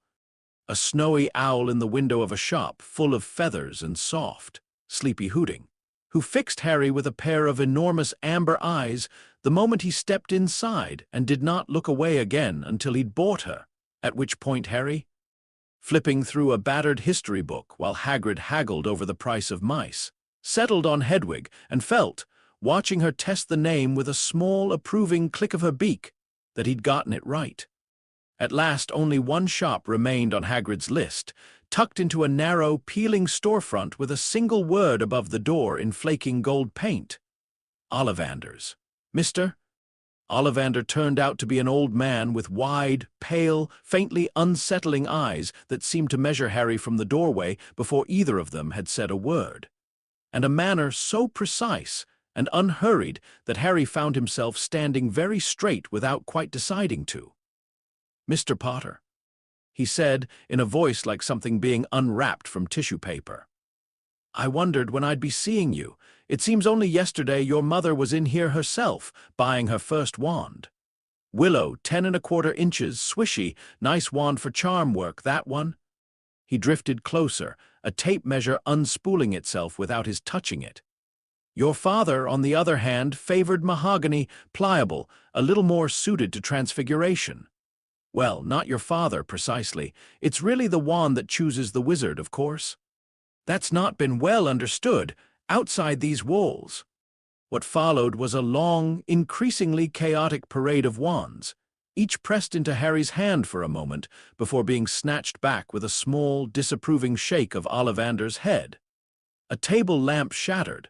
A shelf of boxes went briefly and spectacularly airborne. One wand produced a shower of purple sparks that smelled unaccountably of burnt toast. Hagrid's hat caught fire in a small, contained sort of way that suggested this had happened in this shop before, and would happen again, until Ollivander, muttering something about difficult customers under his breath in a tone that sounded almost pleased, vanished into the shelves and returned with a long, narrow box he handled with more care than all the others combined. "Holly," he said. 11 inches. Phoenix feather core, try it." The moment Harry's fingers closed around the handle, something in the shop changed, a warmth spreading up through his arm, a rush of gold and red sparks trailing from the tip like something exhaling after holding its breath a very long time. And Ollivander went very still, watching, his pale eyes narrowing in a way that made the back of Harry's neck prickle. "Curious," he said softly. "How very curious." "Sorry, what's curious?" Harry asked, though some old, wary instinct, the same one that had let him sit calmly through a stranger explaining a fragment of soul living behind his own eyes, already suspected he wasn't going to like the answer. "I remember every wand I've ever sold, Mr. Potter, every single one. It so happens that the phoenix whose tail feather resides in your wand gave just one other feather. It is curious, you'll agree, that you should be destined for this wand when its brother gave you that scar." The words landed in the shop like a stone dropped into still water, and Hagrid, behind him, made a small, worried noise. But Harry found, to his own quiet surprise, that he didn't flinch. He had stood in a stone cottage on a windswept hill 4 weeks ago and watched a man he trusted unmake a ring that had once belonged to that same wand owner's family. He had felt firsthand exactly what kind of thing had been sharing space behind his own eyes for a decade. There was very little left, he was discovering, that this particular fact could do to him that hadn't in some form already been done. "So my wand and his are what, brothers?" Harry said. "Related! Twins in the truest sense," Ollivander said, still watching him with that same unsettling, careful attention. "Wands with cores from the same creature will always, to some degree, recognize one another. It is not a common thing to witness. I confess I am curious to see what you do with it, Mr. Potter, more curious, perhaps, than I have been about any wand I've sold in some years." He did not elaborate further, and something in the set of his face suggested he did not intend to. And Harry, who had already learned, this summer, that the people worth trusting were generally the ones honest enough to say plainly when they'd reached the edge of what they were willing to share, decided, for now, to let him keep it. He paid 7 galleons for the wand and left the shop with it warm against his palm through the box, and did not mention, on the walk back out into the ordinary sunlit chaos of Diagon Alley, that this was the second time in as many months he'd been told, by someone who clearly knew a great deal more than they were saying, that he was connected to Lord Voldemort in a way most people never would be. He found, a little to his own surprise, that it didn't frighten him nearly as much as it probably should have. He had already met the thing that used to live behind his own eyes. Whatever else Voldemort turned out to be, Harry suspected he already understood him better, in some strange and unwelcome way, than almost anyone else about to start school with him in September. Hagrid saw him back onto the underground with the same brisk, teary-eyed warmth he'd shown all day, made him promise to write, and disappeared back into the crowd with a wave that nearly took out a nearby lamppost. Harry rode back to Privet Drive alone, Hedwig dozing in her cage on his lap. A trunk full of a life he hadn't known was waiting for him wedged in beside his feet, and understood, watching London slide past the window. That September was no longer a date on a calendar so much as a door he could already feel himself standing in front of. He did not yet know that somewhere behind a purple turban, in a small back room of a pub he'd walked straight past an hour before, something wearing a frightened man's face had spent the whole of Harry's visit very carefully not looking at him at all, and had failed twice and noticed, with a small, cold, private satisfaction that had nothing to do with Quirinus Quirrell's own feelings on the matter, that the boy carried no trace of the presence he had expected to find in him. Nothing at all. Not the faintest echo. He filed that fact away, the way he filed away everything useful now, and went back to planning a school year he intended to make very good use of indeed.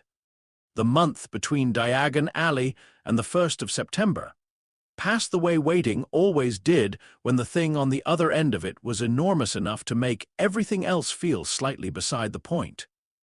Harry read his new books cover to cover twice, practiced wand movements with nothing in his hand until Uncle Vernon threatened to confiscate the wand itself, and marked off each day on a calendar he kept folded inside his history of Hogwarts, where nobody would think to look for it. King's Cross, on the morning of the first, turned out to be considerably more confusing in person than any of his reading had prepared him for. Platforms 9 and 10 sat exactly where they should, with nothing whatsoever between them but a solid brick wall and a great deal of ordinary hurrying commuters, until a plump, kind-faced woman shepherding 4 red-headed boys and a chattering young girl through the crowd caught sight of Harry standing frozen with his trolley, took one look at his owl and his trunk and his obvious bewilderment, and steered him, without being asked, toward the wall between the platforms with the brisk, unquestioning competence of someone who had done this exact errand more times than she could count. "Straight through, dear, don't stop or you'll crash into it," she said, and then, before Harry could properly thank her, "Ron, go with him, make sure he gets through all right." The boy nearest Harry's age, tall, gangly, a smear of something that might have been jam on his nose, gave Harry a quick, appraising look and fell into step beside him without complaint. And together they walked, at a brisk half-run, straight at a wall that did not, in fact, turn out to be solid at all. The Hogwarts Express, when it resolved out of the steam on the other side, was scarlet and enormous and entirely real in a way that made Harry's chest go tight and strange for a moment, and he barely had time to admire it before the boy, Ron, apparently, one of an alarming number of red-headed siblings all shouting farewells at once, was steering him toward an empty compartment with the confidence of someone who had grown up doing precisely this. "You're really Harry Potter?" Ron asked, the moment the door slid shut behind them, in the tone of someone who had been waiting the entire walk from the platform to ask it and was faintly proud of himself for managing to wait that long. "I suppose so," Harry said, and found himself smiling at the sheer, uncomplicated bluntness of the question, no reverence in it, no careful skirting around the scar, just plain curiosity. The kind Harry was starting to realize he liked rather a lot better than the alternative. "Wicked," said Ron with real feeling, and then, immediately self-conscious about the enthusiasm, busied himself untangling a fat gray rat from his coat pocket. "This is Scabbers. He's rubbish, honestly doesn't do anything, but he was my brother Percy's before he got an owl, so—" He shrugged, in the specific way of someone used to explaining why he had the leftover version of everything. "You got an owl then? Bet that cost a fortune." There was a careful, deliberately casual note under the question that Harry, who had spent 10 years learning to read exactly that tone from Aunt Petunia, whenever money was mentioned in front of him, recognized immediately, and answered as lightly as he could manage, steering them both away from it without making a show of the steering. By the time the trolley rattled past their door, pushed by a dimpled, smiling witch, Harry had already decided, with the sudden, total certainty available only to 11-year-olds, that he liked Ron more than he had ever liked anyone his own age in his entire life, and bought, for the first time ever, with money that was entirely and unquestionably his own, an armful of chocolate frogs and Bertie Bott's every flavor beans and a box of something called fizzing whizbees, and tipped the whole haul out onto the seat between them without a second thought, delighted, in a way he didn't examine too closely, simply to have enough to share. "You don't have to," Ron started. "I know," Harry said. "Go on, I've never had any of it before, you'll have to tell me what's good." Ron's ears went faintly pink and he did not argue again. They were interrupted twice before the countryside outside the window had fully given way to hills. The first time, a round-faced boy with a tear-streaked face put his head in to ask, miserably, whether anyone had seen a toad, and introduced himself. Once Ron admitted they hadn't, as Neville, in the small, apologetic voice of someone thoroughly used to being a bother.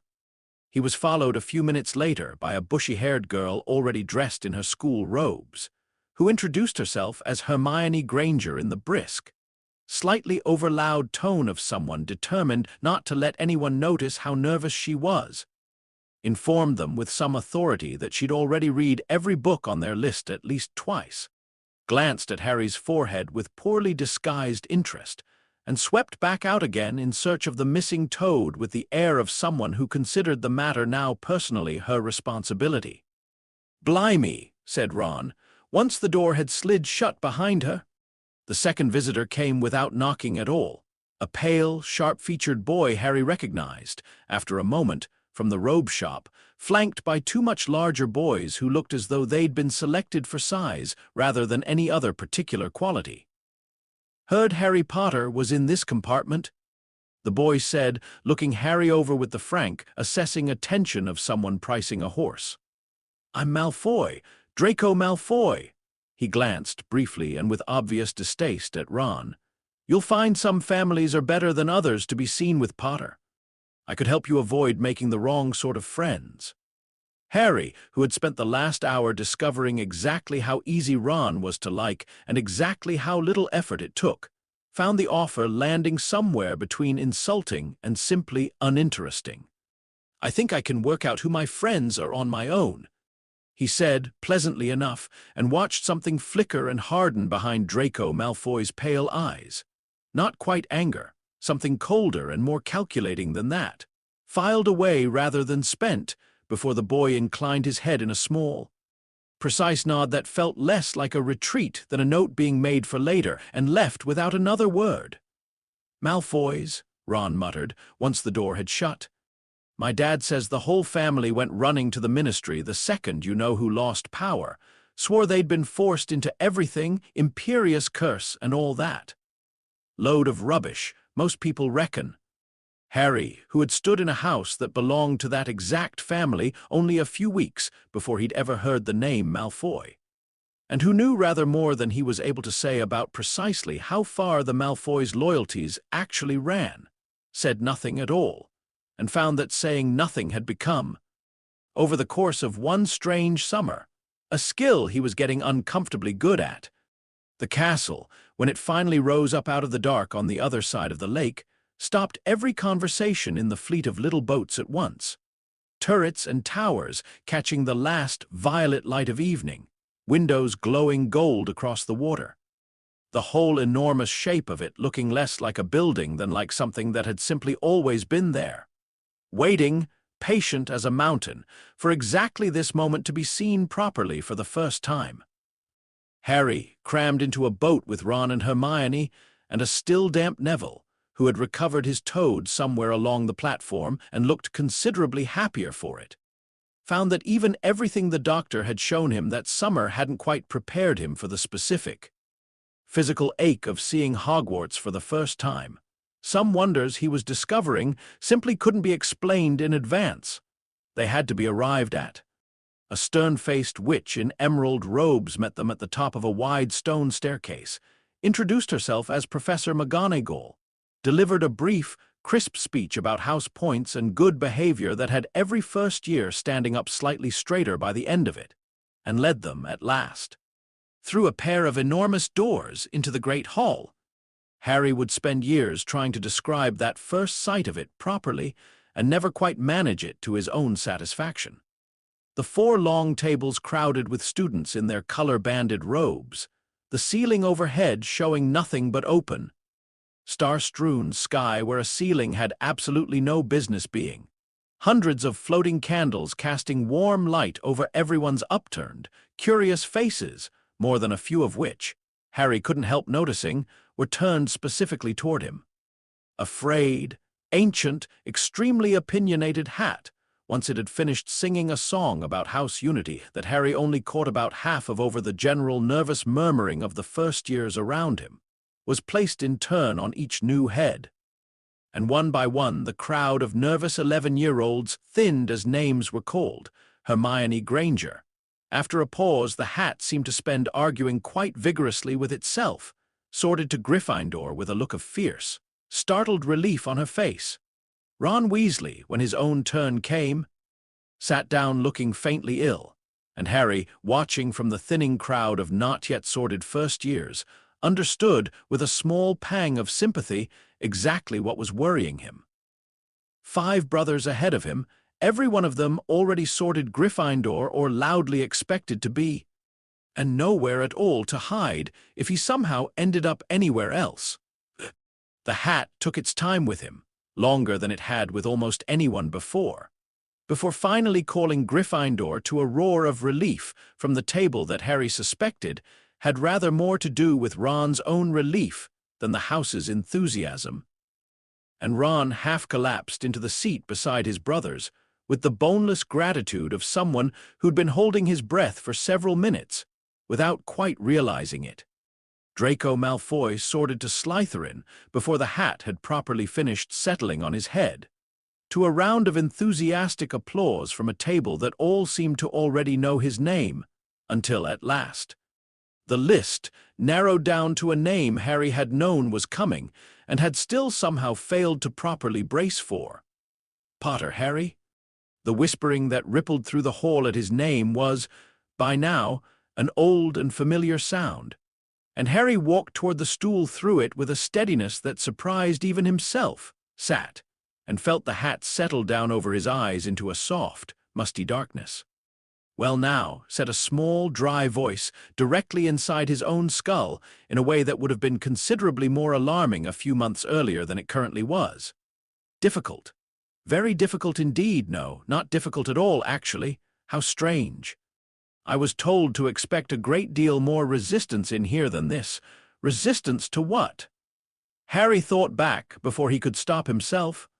"Never you mind," said the hat, sounding, if a hat could be said to sound like anything, faintly put out, as though a puzzle it had been looking forward to solving had turned out to have no puzzle in it at all. "Plenty of courage, I'll say that. Not short on brains either, though you hide it well. A certain talent for keeping your own counsel that I don't often see in one so young. You'd have done well enough in a few houses, if I'm honest. But there's really only the one obvious answer sitting right at the front of you, clear as anything, and I find I haven't the faintest urge to argue with it today." A pause, almost thoughtful. "Curious that, very curious indeed. Gryffindor?" The hat bellowed, to the ceiling and the hall and the sudden, deafening eruption of cheering from the table on the far left. And Harry, pulling the hat off and handing it back with hands that weren't quite steady, caught Ron's face among the cheering crowd, grinning and thumping the table so hard his goblet jumped, and felt, for the first time in his entire life, something that could only honestly be called belonging. Before the feast itself began, a tall, silver-bearded man in robes the color of a night sky rose from the staff table, spread his arms as though embracing the entire hall at once, and delivered what might have been the shortest and strangest headmaster's welcome in the history of the school. A handful of words that meant, as far as Harry could tell, absolutely nothing at all, and yet drew a warm ripple of fond, familiar laughter from every table except, Harry noticed, the one wearing green. Albus Dumbledore, Ron informed him under his breath, sitting back down with the serene satisfaction of a man who had said exactly what he meant to say. Greatest wizard of the age, some people reckoned, though you'd never guess it to hear him talk about pudding. The feast that followed was the single largest meal Harry had ever seen assembled in one place, let alone been invited to eat from freely, and he ate with the quiet, focused thoroughness of a boy who had spent a decade being given whatever was left over, and had never quite lost the habit of not trusting there'd be more. The first days passed in a blur of moving staircases, doors that turned out to be walls, and a ghost called nearly Headless Nick, who took a particular and inexplicable liking to Gryffindor's newest addition. Potions, held twice a week in a chilly dungeon classroom that smelled permanently of something Harry couldn't quite place, was taught by a thin, sallow-faced man named Professor Snape, whose black eyes found Harry's across the room during the very first roll call and stayed there a beat too long to be entirely comfortable. "Our new celebrity," Snape said, in a voice pitched to carry, soft and cutting all at once, and something in the Slytherin half of the room laughed in the specific way of an audience that already knew which way this particular performance was going to go. He proceeded to ask Harry 3 questions in a row that nobody in the first year could reasonably have been expected to know the answer to. Watched him fail all 3 with an expression of grim, almost satisfied confirmation, and moved on to humiliate Neville's cauldron into a fit of noxious green smoke without so much as raising his voice. It was, by any ordinary measure, a thoroughly unpleasant introduction, and Harry left the dungeon with Ron fuming about it for the better part of an hour afterward. But Harry, climbing the stairs behind a still ranting Ron, found himself turning something over that he didn't quite have words for yet. A single unguarded second, right at the start of the questioning, when Snape's eyes had rested on his forehead with an expression that wasn't quite hatred at all, but something closer to old, complicated grief wearing hatred's coat because it was easier to be seen wearing in public. He couldn't have explained why he'd noticed it, or why it seemed to matter that he had.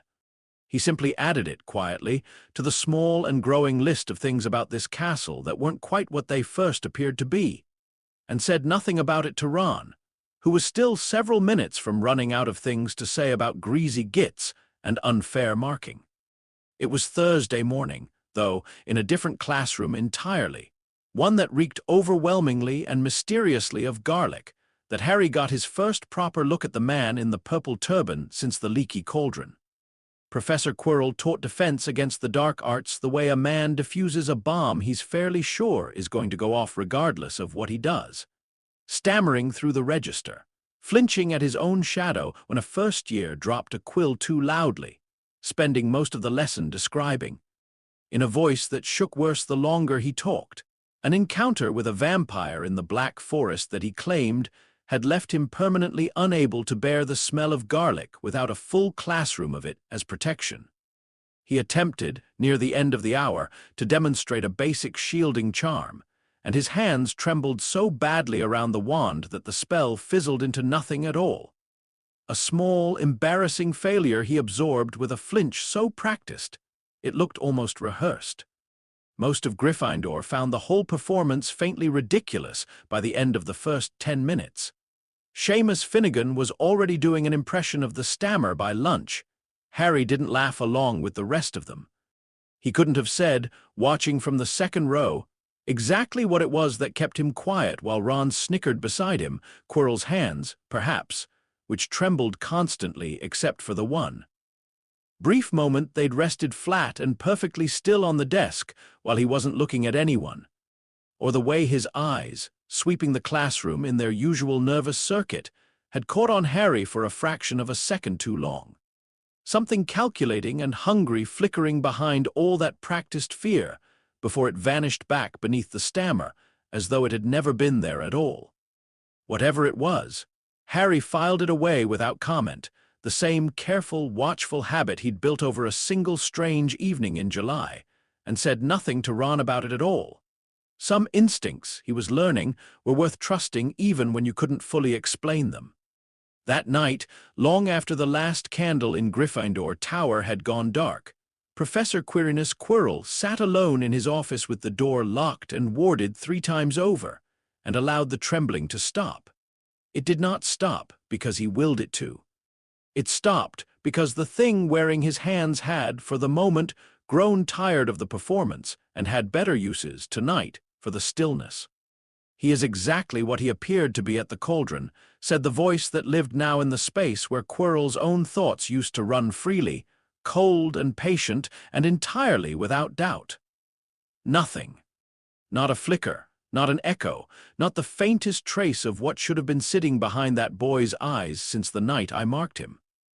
Whatever was done to him was done thoroughly, and it was done before he ever set foot in this castle. Somewhere far beneath the surface of his own borrowed body, Quirrell, what remained of him, small and locked away and mostly mercifully past the point of struggling, flinched at the closeness of that attention and was ignored. The question, the voice continued, is no longer whether it happened. The question is who did it, and how, and whether they are watching this castle closely enough to notice what I intend to do next. A long pause, thoughtful, almost, though Quirrell's failing body could not have named the feeling even if it had still belonged to him, amused. A bank. A manor house. Somewhere deep and cold and guarded by things that do not forgive intrusion. Whoever managed all of that in the space of a single week either commands considerably more power than anyone currently loyal to me, or considerably less regard for their own safety than any sensible enemy should have. Either way, the voice finished, quiet now, almost to itself. I no longer have the luxury of finding out slowly. Down the corridor and up several flights of stairs, entirely unaware, Harry Potter slept soundly for the first time in a new bed in a new tower, in a life that no longer had a stranger's cruelty humming quietly behind his eyes, and dreamed, for once, of absolutely nothing at all. Quirrell wrote the letter himself, in his own increasingly unsteady hand, because it needed to look ordinary enough to pass through Owl Post without remark, and posted it before dawn from an owlery 3 villages from the castle, under a name that wasn't his own. A matter concerning an old friend's property has come to my attention. It read, in the careful, indirect phrasing of people who had learned, long ago, never to write anything down that could be read plainly by the wrong eyes. I understand you were keeping something of his safe. I would be very glad to hear that it remains exactly where it should. The reply came back within 2 days, considerably less careful than the question that had prompted it, in handwriting that betrayed, in its jagged, hurried loops, a fear its author hadn't quite managed to disguise. "It is gone," Lucius Malfoy had written, and then, beneath that, as though he couldn't quite stop his own hand from adding it, a man came for it. Not a wizard, I would stake everything I own on that. He knew precisely where to find it in my own house, and he was not remotely troubled by anything I attempted to stop him with. He wore a very long scarf. I do not know what else to tell you, and I would ask that whoever is reading this never ask me about it again. Voldemort read it twice, in the dim, guttering candlelight of Quirrell's locked office, and felt something he had not felt in a very long time. The particular, cold clarity of an enemy finally acquiring a shape, not a wizard. He turned that phrase over for a long while, testing its edges the way he might once have tested the edge of a blade, and found that it explained a great deal at once, the ease with which his most carefully hidden things had been found, the total indifference to wards built to stop precisely the kind of intrusion a wizard would attempt, the sheer, arrogant efficiency of someone who had apparently walked through Gringotts, through Malfoy Manor, and he did not yet know this for certain, but felt it settle into place regardless.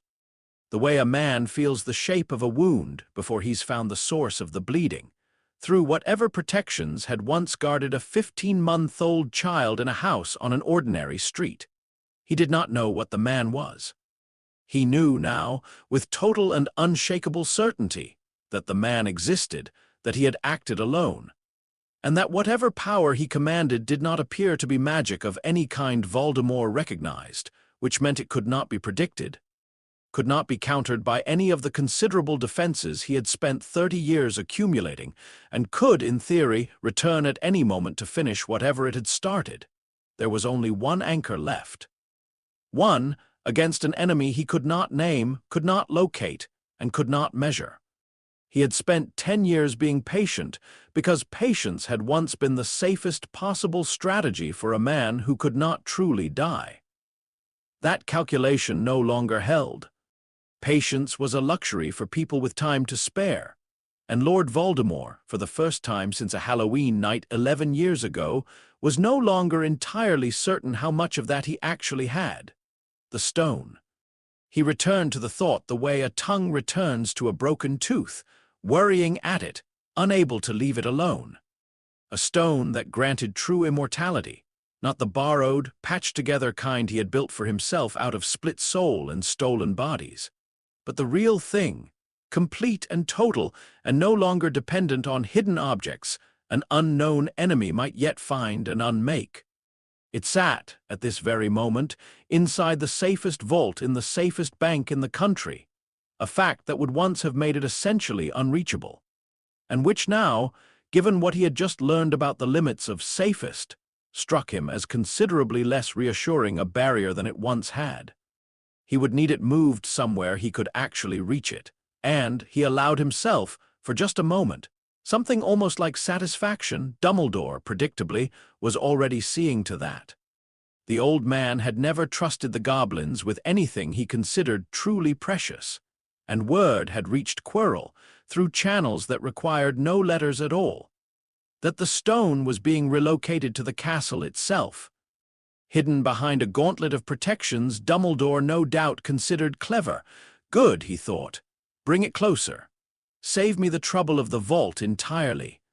He calculated, until the end of the school year to find it, take it, and disappear before whoever had gutted his insurance policy came looking for the last piece. It was not the timeline he would have chosen. It would have to do. He considered, briefly, reaching further. There were others, still loyal, still watching for any sign their master might return, who could be quietly, carefully activated to hunt for a man in a long scarf. He decided, almost as quickly, against it. A dozen searching Death Eaters would be a dozen chances for word to spread that Lord Voldemort was weak enough to need help finding a single enemy. And weakness, more than anything else he could currently imagine, was the one rumor he could not afford loose in the world right now. Whatever this was, whoever this stranger turned out to be, he would face the problem the way he had always preferred to face every problem that mattered. Alone and on his own terms. He folded the letter twice, fed it to the small fire in his grate, and watched the ash curl and vanish before allowing himself to plan any further. Meanwhile, in a considerably sunnier corner of the castle grounds, Harry Potter was discovering that he could fly. Madame Hooch, a sharp-eyed witch with close-cropped gray hair, marched the first-year Gryffindors and Slytherins out onto the lawn for their first flying lesson on a bright, blustery Thursday, lined up 2 rows of ancient, battered school brooms, and instructed everyone to hold out a hand and say, up with as much confidence as they could manage. Neville's broom didn't so much as twitch. Hermione's rolled over once, unhelpfully, like a dog that had misunderstood the command entirely. Seamus Finnegan's smacked him rather smartly across the nose. To a burst of laughter, Madame Hooch silenced with a single sharp look.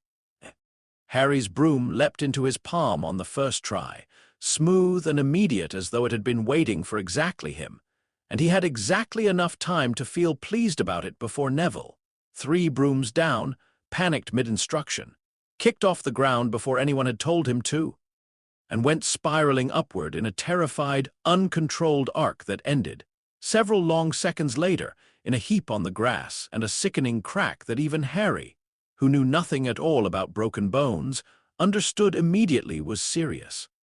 Madame Hooch bore Neville off toward the hospital wing with strict instructions for everyone else to keep their feet on the ground. And the moment she was safely out of earshot, Draco Malfoy, grinning, delighted, holding aloft a small glass bowl he'd apparently plucked out of the grass where Neville dropped it, suggested, to a ripple of Slytherin laughter, that perhaps someone ought to hide it somewhere Longbottom would never think to look. "Give it here, Malfoy," Harry said. "Come and get it then, Potter." Draco said, and kicked off into the air. Harry didn't think about it. That was, he would reflect much later, rather the point of the whole thing. There was no calculation in it, no careful weighing of risk the way he'd learned to weigh almost everything else this summer. Just a single clean, wordless certainty, the moment his hand closed around the broom's handle, that he knew, with his whole body, exactly what to do with it. He was in the air before Hermione's warning shout had finished leaving her mouth, climbing hard and fast enough that his stomach dropped away beneath him. And when Draco, unnerved, apparently, by how quickly the gap between them was closing, hurled the Remembrall in a wild, spiteful arc toward the castle rather than let Harry catch up to him, Harry simply turned the broom into a dive so steep the ground rushed up to meet him far faster than seemed entirely survivable, stretched out one hand, and closed his fingers around the little glass ball not 18 inches above the grass, pulling level again with his heart hammering somewhere up near his throat and a grin spreading across his face that he couldn't have stopped if he'd wanted to. The scattered applause died almost instantly. Harry Potter. Professor McGonagall was crossing the lawn toward him at a pace that suggested serious trouble, and Harry landed, dismounted, and prepared himself, with a familiar old sinking feeling, for exactly the kind of scolding he'd have gotten from Uncle Vernon for considerably less. It was not, in the end, a scolding at all. That, McGonagall said, was either the most reckless thing I have seen a first-year attempt in every year I've taught here, or the most natural flying I've seen from anyone your age since your father was on this same pitch. I confess I am still deciding which. Come with me." She marched him straight to another classroom, interrupted a bewildered fifth-year lesson to borrow a broad-shouldered boy named Oliver Wood, and informed him, with the brisk satisfaction of someone who had just solved a problem she hadn't realized she'd been carrying, that Gryffindor's Quidditch team had just found its new seeker. First years were never permitted a spot on a house team, she added, watching Wood's stunned delight with visible amusement, but she rather thought an exception could be arranged. Harry, walking back to the common room in a daze that had nothing whatsoever to do with magic, found himself thinking, with a small, private flicker of something like relief. This, at least, was entirely his own. Nobody had given it to him. Nobody's dead soul had steered him toward it. He was simply, uncomplicatedly good at it, in the plain and ordinary way people were sometimes just good at things. And it was, after everything else this year had already handed him, a remarkably nice feeling to sit with. He told Hagrid about it that same afternoon, ducking into the gamekeeper's hut at the edge of the forest on his way back from the pitch, and found himself, 20 minutes later, still trying to work out how a mug of tea strong enough to strip paint and a rock cake capable of chipping a tooth had somehow become one of the most comfortable places in the entire castle. "Seeker," Hagrid said, for perhaps the third time, shaking his great shaggy head in open delight. "First year and all, your dad would have been thrilled to bits. He was mad about Quidditch, absolutely mad chaser he was, brilliant one and all." He set his own enormous mug down with a thump that rattled the table. "Ye're doing all right then? Really all right, I mean, not just saying it." It was, Harry realized, the second time someone had asked him almost exactly that question and clearly meant something more by it than the words on their own suggested. And he found, turning his own mug slowly between his hands, that he trusted Hagrid. In the plain and simple way you trust someone who has never once asked you for anything in return enough to answer honestly without answering fully. "I'm all right," he said. "Better than all right, actually. It's a lot some days. Good lot, but a lot." Hagrid nodded slowly, in the manner of a man who understood exactly what it was to carry more than people realized and say less about it than he probably should, and didn't push any further. And Harry left the hut an hour later with a full stomach and the settled, comfortable feeling of having found, in a gamekeeper's cottage at the edge of a forbidden forest, something dangerously close to a second home. Transfiguration, by contrast, was taught with a briskness that brooked no nonsense whatsoever. McGonagall demonstrated in their very first lesson, by turning her own desk into a pig and back again without so much as raising her wand above shoulder height, and then set the class to turning matchsticks into needles with an expression that suggested she expected total failure and would not be even slightly moved by it. Harry's matchstick went silver and pointed by the end of the hour, one of only 2 in the whole classroom to manage it, and he caught, on his way out, the very small, very rare sight of Professor McGonagall almost smiling. Draco's humiliation over the Remembrall incident curdled over the following days into something sharper and more personal. And by the end of the week, he'd found Harry in the common room entrance, flanked by his usual pair of large, silent shadows, color high in his pale cheeks and something carefully rehearsed in his voice. "I challenge you to a duel, Potter," he said. "Wizard's duel, wands only, midnight, the trophy room. You're not going to back out, are you?" "Obviously, he's not backing out," Ron said, appearing at Harry's shoulder with the immediate, reflexive loyalty of someone who hadn't actually thought the sentence through yet. "I'll be his second." "Fine," Draco said, with a small, satisfied smile that Harry, watching it settle into place, found himself trusting rather less than the words themselves. "Midnight, then. Try not to be late. You don't have to do this," Hermione said afterward, in the tone of someone who had already resigned herself to being ignored. "Duels are against school rules. If you're caught, we're not going to get caught," Ron said, with the total, unfounded confidence of a boy who had never once in his life been caught doing anything he hadn't wanted to be caught doing. And Harry, who suspected rather strongly that Draco Malfoy was not the sort of person who issued challenges he actually intended to keep, went along with it anyway, curious, if nothing else, to see exactly what kind of trap he was walking into. It was, as it turned out, a trap, and not a particularly subtle one. Draco never showed at all, and Harry and Ron, fleeing the sound of Filch's approaching footsteps and Mrs.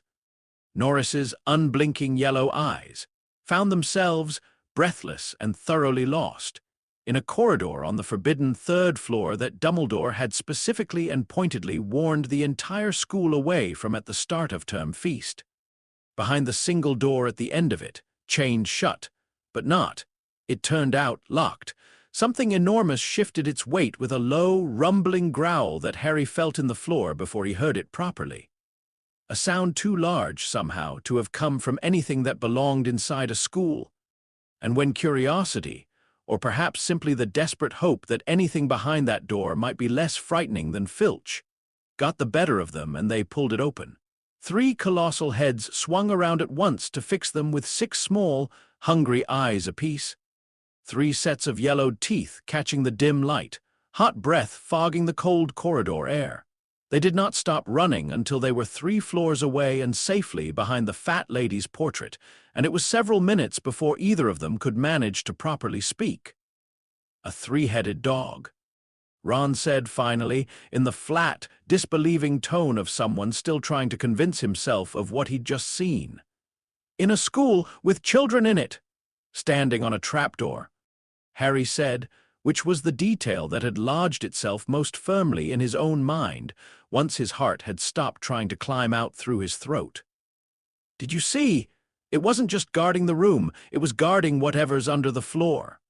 Ron considered this with the particular seriousness of a boy who had grown up around enough genuinely dangerous magical creatures to know when something deserved to be taken at face value. "Whatever they're keeping under there," he said, "must be something. We should tell someone," Harry said, though even as he said it, some old, careful instinct made him doubt his own suggestion. "Tell them what?" Ron said. "That we broke curfew, got chased by Filch, and went snooping round the one corridor in the entire school we were specifically told not to go near. We'd get expelled before we finished the sentence."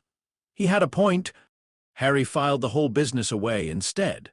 The dog, the trapdoor, the low, 3-throated growl he suspected he'd still be hearing in his sleep a week from now, and said nothing further about it that night, though he found himself lying awake long after Ron's breathing had evened out into sleep, turning the shape of the mystery over and over, the way he'd once turned a plain black stone from a ruined cottage over in his own mind, unable to quite set it down.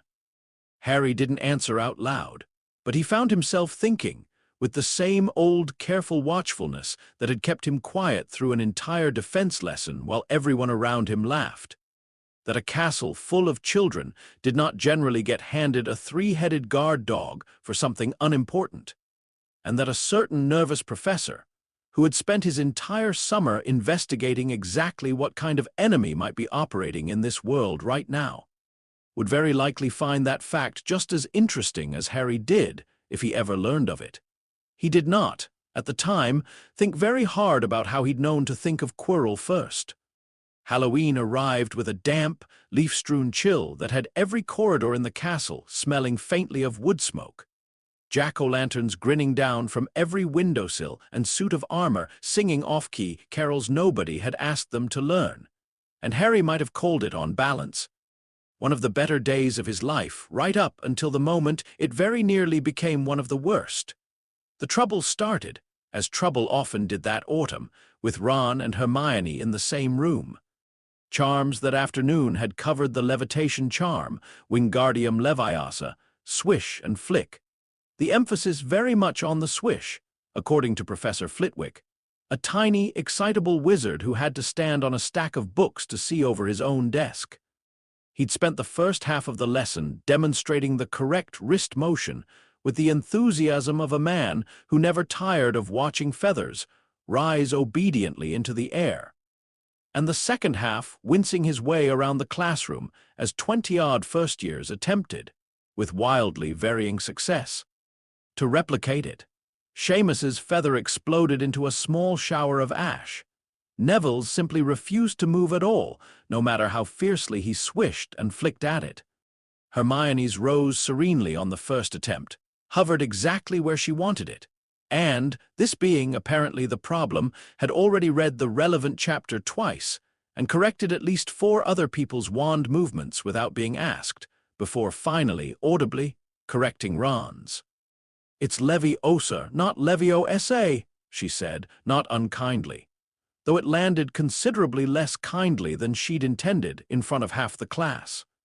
Ron, red-eared and thoroughly humiliated, waited until they were safely out in the corridor to mutter, just loudly enough to be certain of being overheard, that it was no wonder Hermione didn't have any friends, being so completely insufferable about everything. He would spend a long time afterward wishing he'd waited until she was actually out of earshot to say it. Ron spent most of the walk to dinner looking faintly ill about it, and twice, over the course of the afternoon, seemed on the verge of suggesting they go and find her to apologize, before losing his nerve both times and deciding, with the particular optimism of an 11-year-old avoiding an uncomfortable conversation, that she'd probably cheered up on her own by now. Hermione didn't come down to the Halloween feast at all. Parvati Patil, catching Harry's eye across the Gryffindor table with the particular relish of someone delivering gossip, reported that she'd overheard crying coming from the girls' bathroom on the second floor most of the afternoon. And Harry, glancing sideways at Ron, watched something uncomfortable and guilty cross his friend's face before he shoved it down beneath a mouthful of potatoes and pretended not to have heard. The feast itself was in full, candlelit swing, carved pumpkins the size of barrels floating overhead, bats wheeling in slow circles beneath the enchanted ceiling, when the doors to the great hall slammed open and Professor Quirrell came half-running, half-stumbling up the center aisle, turban askew, face the color of old parchment. "Troll," he managed before his knees appeared to give out entirely. "Troll in the dungeons, thought you ought to know," and collapsed, dramatically, face first onto the floor, to a moment of total, stunned silence before the entire hall erupted into screaming. It took several purple firecrackers worth of noise from Dumbledore's wand, and a bellowed silence, to bring the room back under control, and Harry, watching from the Gryffindor table as the headmaster calmly instructed the prefects to escort everyone back to their dormitories, found himself doing careful, silent arithmetic that had nothing to do with the troll at all. Quirrell hadn't looked at anyone when he collapsed. He'd looked for just a fraction of a second before his eyes rolled dramatically back, directly at Harry, and there had been nothing remotely frightened in that look at all. "Hermione," Harry said, the word landing in his stomach like a stone the moment the crowd began filing toward the staircases. "She doesn't know. She's not at the feast. She doesn't know about the troll." Ron's face went the particular shade of guilty white that Harry was coming to associate specifically with him. "Oh, no," he said. "This is my fault, isn't it?" They peeled off from the crowd of Gryffindors being herded toward the tower, ducking down a side corridor toward the second-floor bathroom with the reckless confidence of 2 boys who had not yet fully absorbed what an actual mountain troll might be capable of doing to them, and were perhaps 30 feet from the bathroom door when the smell reached them first, something between wet dog and rotten cabbage, thick enough to taste, followed immediately by the troll itself. 12 feet of gray, lumbering muscle dragging a club the size of a small tree trunk, squeezing its enormous shoulders through the bathroom doorway with a grunt that shook dust loose from the ceiling. It shut the door behind itself. Or rather, it didn't. The door swung shut on its own, latching with a small, ordinary click that felt, in the moment, considerably more ominous than it had any right to. They should, by any reasonable measure, have gone for a teacher. They discussed it, afterward, at length, and never fully agreed on why they hadn't, only that 30 feet of empty corridor had felt, in that particular moment, like a much longer distance than the door directly in front of them. And Hermione's scream, when it came, made the decision for both of them before either had finished thinking it through. Harry hit the door at a full run and got exactly one clear look at the scene inside. Hermione pressed flat against the far wall beside the sinks, white-faced, frozen. The Trolls' Club already rising for a second swing that had reduced a bank of sinks to rubble on its first pass. Before his own body was moving without any conscious decision behind it at all, snatching a loose length of pipe off the flooded floor and hurling it, hard, at the back of the Troll's enormous head. It worked considerably better than he'd had any right to expect.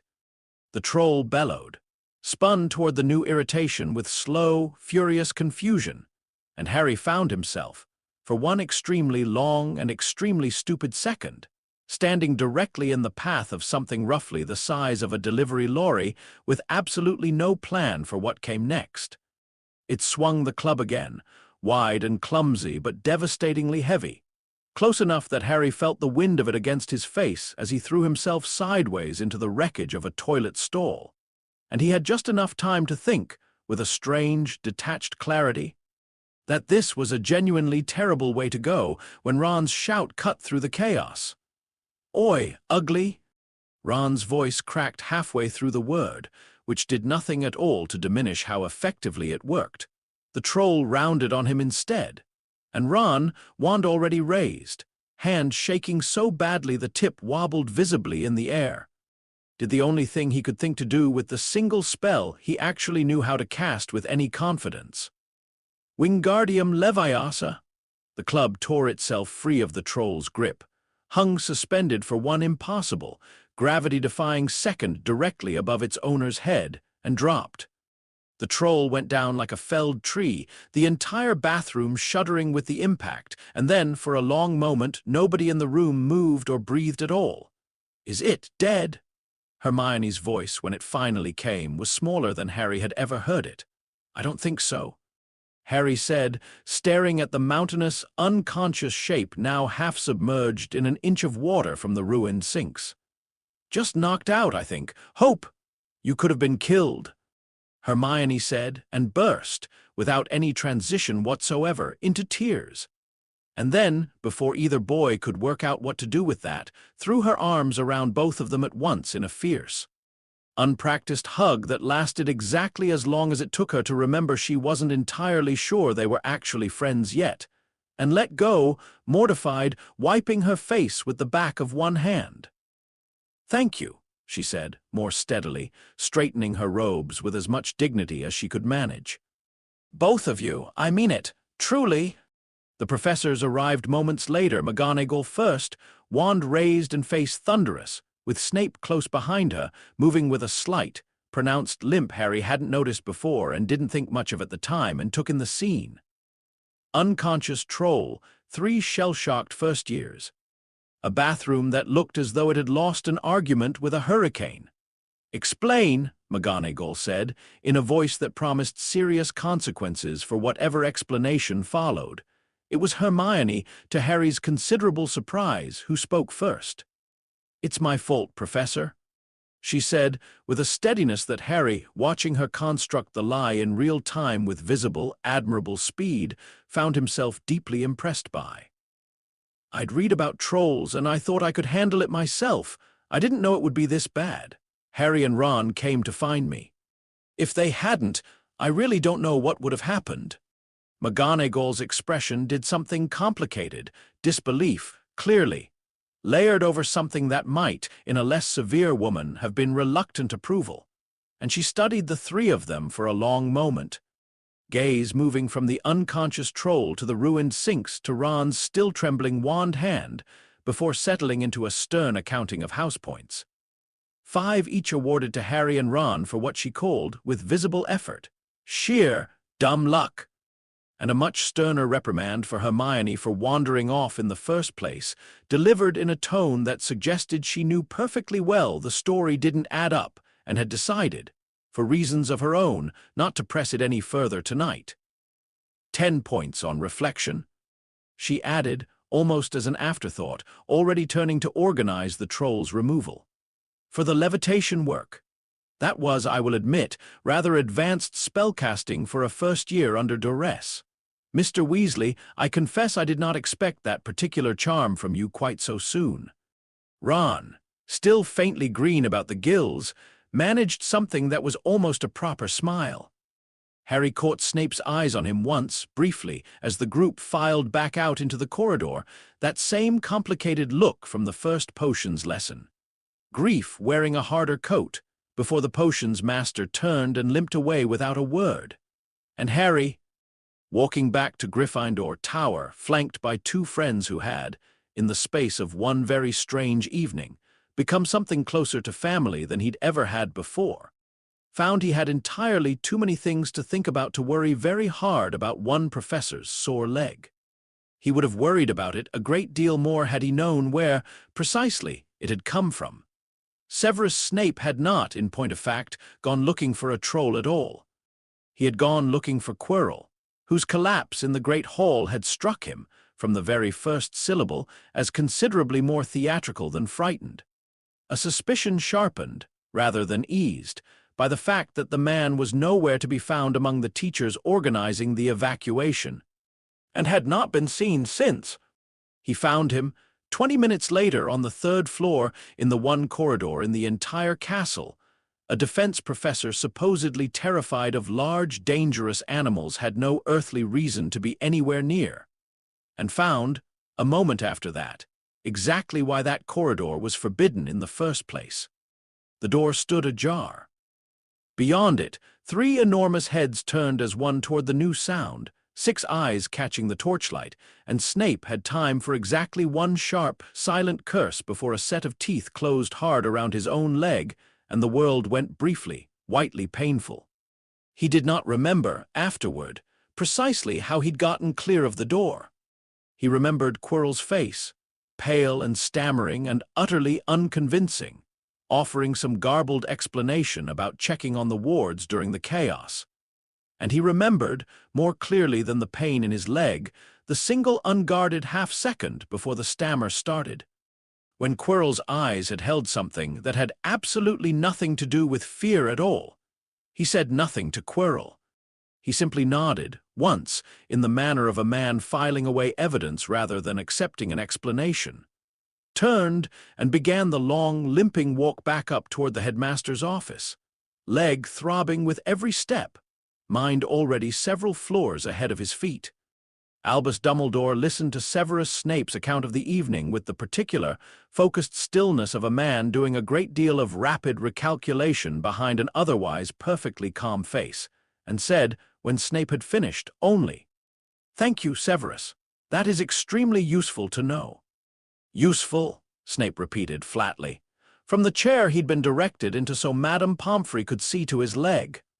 "Headmaster, with respect, I have just told you our defense against the dark arts professor lied about his whereabouts during a genuine emergency and was found guarding the exact corridor you have gone to considerable trouble to protect. I would call that rather more than useful." "You would be right, too," Dumbledore agreed, and something in his usually mild blue eyes, just for a moment, went considerably older and harder than either Snape or McGonagall, standing near the door, arms folded, watching this exchange with visible unease, had seen it go in some time. "I am not dismissing your concern, Severus. I am telling you that it confirms something I already suspected, and that I would ask both of you, for now, to trust me with the handling of it." "For now," McGonagall said, "being how long precisely? And if he decides to try again?" She pressed, before Dumbledore could answer, with considerably less caution than tonight. "We are discussing a school full of children, Albus, not a chess board you can afford to play slowly." "I am aware of precisely what we are discussing, Minerva," Dumbledore said, and for just a moment the weight behind his mild tone showed all the way through. "Believe me when I tell you I am considerably more aware of it than either of you could currently understand. I would not ask for your trust if I thought the alternative any safer. For as long as it takes me to be certain," he continued, more gently, "that telling you the whole of it does more good than harm. I do not say that to diminish either of you. I say it because there are pieces of this I am not yet free to share, and because the two people I trust most in this castle deserve better than half a truth dressed up as a whole one." He looked between them, and something almost like an apology moved behind the words, though he offered none directly. "What I can tell you is this. Professor Quirrell is considerably more dangerous than he appears, considerably more desperate than a man in his position ought to be, and considerably closer to the center of this castle's oldest secret than any of us are entirely comfortable with. Watch him. Both of you do not confront him, and come to me the moment anything else seems out of place." Snape's jaw tightened, but he said nothing further, and McGonagall, after a long moment, gave a single short nod. The nod, Dumbledore recognized, of someone filing away a debt to be collected later rather than a matter considered closed. He did not blame either of them for it. He would, he thought, watching them go, owe them both a considerably fuller accounting before this year was finished. For now, he simply hoped he would have the chance to give it. Upstairs, in a dormitory finally gone quiet, Harry lay awake turning the day over in his mind, the troll, the club, Hermione's fierce, unpracticed hug, the strange, hollow relief of finally, at 11 years old, having people who would come running down a corridor after him without needing to be asked twice.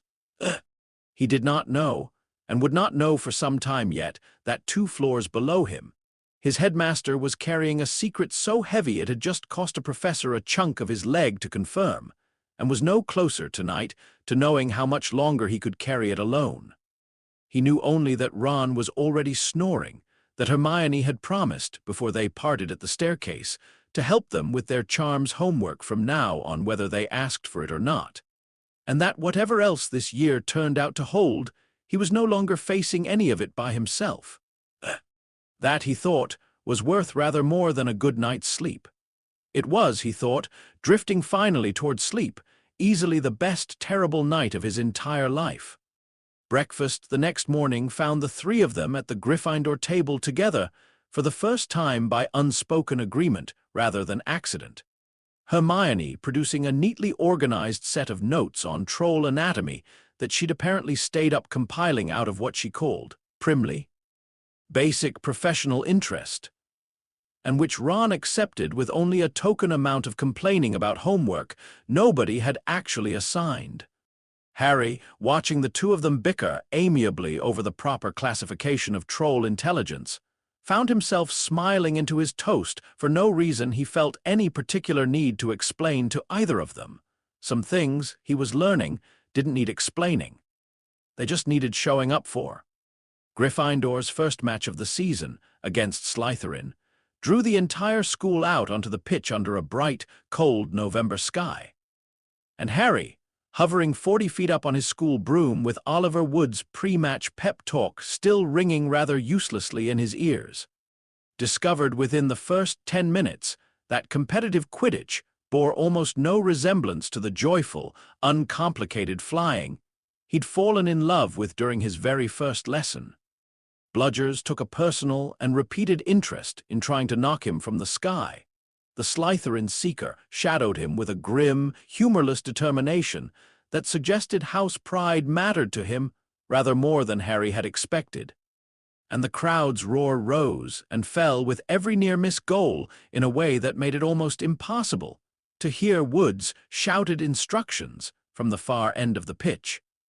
It bore even less resemblance to it roughly 20 minutes in, when his broom, without any warning at all, bucked hard beneath him and very nearly threw him from a height that would have made the fall considerably more than embarrassing.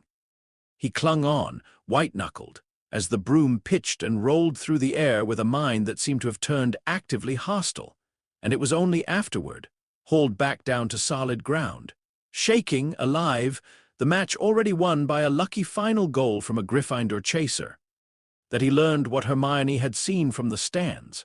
Snape, muttering steadily under his breath in the staff box, eyes fixed unblinking on Harry's broom the entire time it had been trying to kill him. She had set his robes on fire. Just for a few seconds, enough to break his concentration, she said, breathless with her own daring, enough to make him stop, and the broom had steadied almost the exact moment the flames caught. "I knew it," Ron said, with the grim satisfaction of a boy who had suspected the worst of a professor from the very first potions lesson and had finally been proven right. "I knew he was up to something." Harry, walking back toward the castle with his broom over one shoulder and his heart still not entirely settled in his chest, found he wasn't nearly so certain, though he couldn't have said precisely why. Only that Snape's eyes on him, that first day in the dungeon, hadn't held anything close to the hatred everyone around him seemed so sure of, and that the timing of Hermione's fire and the broom's sudden calm felt, the more he turned it over, less like cause and effect than like two separate things that had simply happened to land in the same handful of seconds. He said none of this out loud. He was coming to understand, a fairly familiar feeling by now, knowing something felt wrong about the story everyone else had already agreed on, and not yet having enough to say so. The Snape theory, once formed, proved remarkably resistant to Harry's doubts. Ron was fully convinced within the hour, Hermione only slightly less so, and by the following week the two of them had dragged Harry into what had become, without much discussion, a full-scale investigation. What is Professor Snape after, and why is a three-headed dog guarding it? Conducted primarily out of the library's restricted adjacent shelves during every free period they could scrounge. The breakthrough came from Hermione, 3 days before the Christmas holidays, in the form of a heavy, dusty volume on famous alchemists that she slammed down on their usual table with the triumphant force of someone who had been waiting all week for precisely this moment. "Nicholas Flamel," she announced, jabbing a finger at a small, faded portrait of an ancient, kindly-looking man. "I knew I'd seen the name somewhere. He's the only known maker of the Sorcerer's Stone, turns any metal into pure gold, produces the elixir of life. Whoever has it is immortal, or as close to it as anyone's ever actually managed." She looked up at both of them, eyes bright with the particular delight of a puzzle finally solved. "That's what's under the trapdoor. It has to be. Why else would they need something guarded that heavily?" Ron's face had gone slightly pale. "So Snape's after a stone that makes you immortal," he said slowly, "and you reckon he's going to just take it?" "I don't know what I reckon," Hermione admitted, closing the book with rather less triumph than she'd opened it. "I only know it's the only thing that fits. And if I'm right, we might be the only 3 people in this entire castle who have actually worked it out." Harry, listening to all of this with the particular, careful attention of someone who already knew a great deal more about immortality, and the lengths certain people would go to secure it than either of his friends could possibly guess, said nothing at all, and found himself, that night, staring up at his dormitory ceiling long after Ron had fallen asleep, turning a single uncomfortable thought over and over. If Hermione had worked out this much with nothing but a library card and a few free afternoons, how much further along was whoever the trapdoor was actually built to stop? Ron went home for the holidays, the whole Weasley clan descending on Egypt, where his eldest brother worked, an opportunity too rare to pass up even for Ron's evident guilt about leaving Harry behind. And Harry, given the choice between an empty castle and a Christmas with the Dursleys he had exactly zero interest in repeating, chose to stay. It turned out to be, in its own quiet way, one of the best Christmases of his life. The castle nearly emptied out entirely, snow banking thick against every window, a fir tree in the great hall so enormous it brushed the enchanted ceiling, and on Christmas morning, at the foot of his bed, a small pile of presents waiting for him, his first ever. He realized with a lump rising unexpectedly in his throat that hadn't been handed down, unwanted from Dudley. Most of them were small, warm, ordinary things. A hand-knitted jumper from Mrs. Weasley in a shade of maroon that made Ron's ears go pink by owl-post proxy when Harry wrote to thank her, a box of Hagrid's questionable fudge, a wooden flute whittled, badly and with tremendous affection that could only have come from the same source. But the last package, long and light and wrapped in plain brown paper, contained nothing but a slither of gray, near-weightless fabric and a small, unsigned note. "Your father left this in my possession before he died. It is time it was returned to you. Use it well." He spent most of the afternoon down at Hagrid's, the two of them, and a truly enormous Christmas dinner that left Harry too full to properly move. Hagrid insisting between mouthfuls that this was easily the best Christmas he'd had in years. And Harry, watching snow drift past the small, crooked windows of the hut, privately agreeing with him. The cloak, when Harry threw it over his own shoulders that night and watched his body vanish from the waist down in the dormitory mirror, felt like the single strangest and most wonderful object he had ever touched. And he was out from under his covers and creeping down the tower stairs within the hour, drawn by nothing more specific than the giddy, reckless freedom of being, for the first time in his life, genuinely and entirely unseen.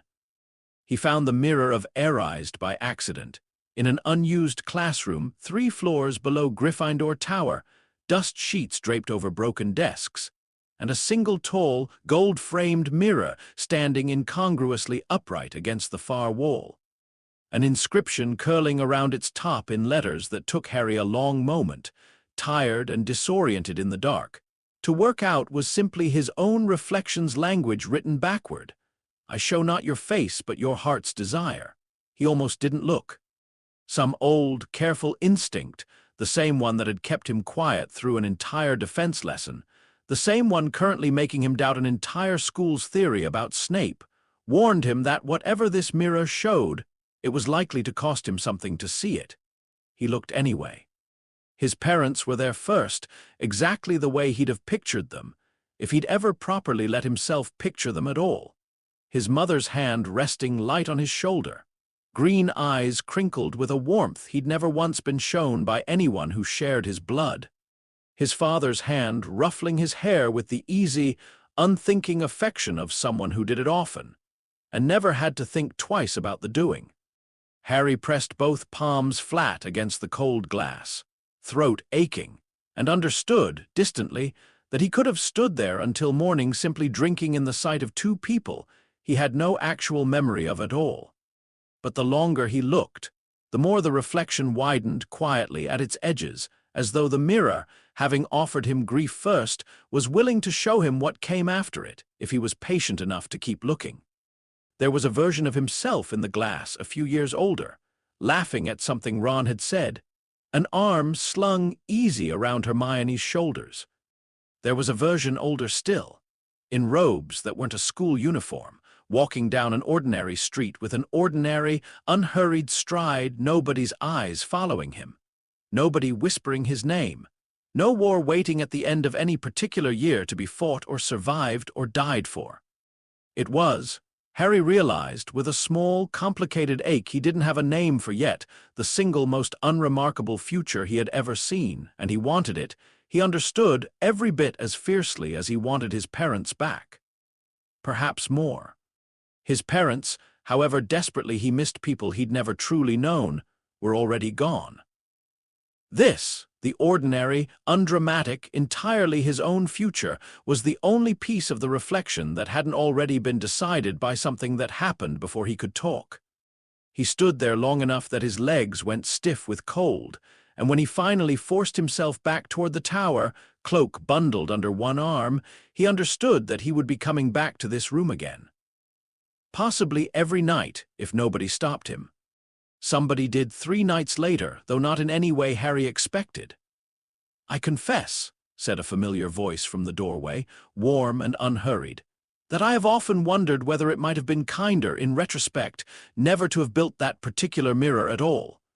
Harry spun, heart hammering, and found Dumbledore standing just inside the doorway in a nightcap and an extraordinarily long dressing gown, looking for all the world as though he had simply wandered in on his way to somewhere else entirely, rather than found a student out of bed in the middle of the night.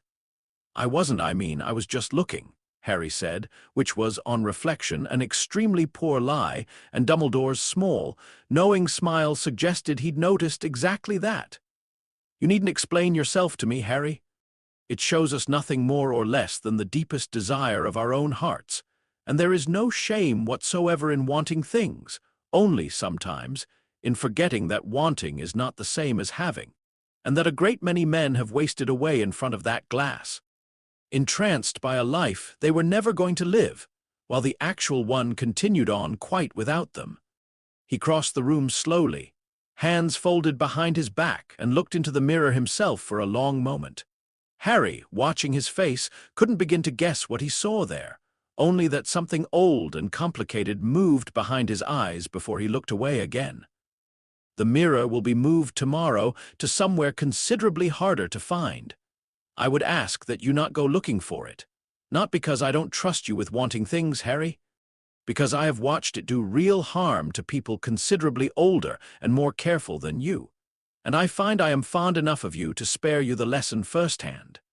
Harry nodded, throat tight, and might have left it there entirely if Dumbledore hadn't, instead of turning to go, settled himself into one of the room's dust-sheeted chairs with the unhurried air of a man who had decided, quite suddenly, that tonight was as good a night as any for a much longer conversation. "Sit down, Harry," he said. "I think it is past time I told you the truth about your scar." He told it plainly, without softening any of it, the same instinct, Harry would realize much later, that the doctor had shown him in a very different room on a very different night, the instinct to hand a hard truth over complete rather than in pieces easier to carry. He told him about the Horcruxes, about the peace that had lived behind his own eyes for 10 years without his knowledge, about a man in a scarf who had walked uninvited into a house on Privet Drive and, in the space of a single strange week, unmade every single one of them.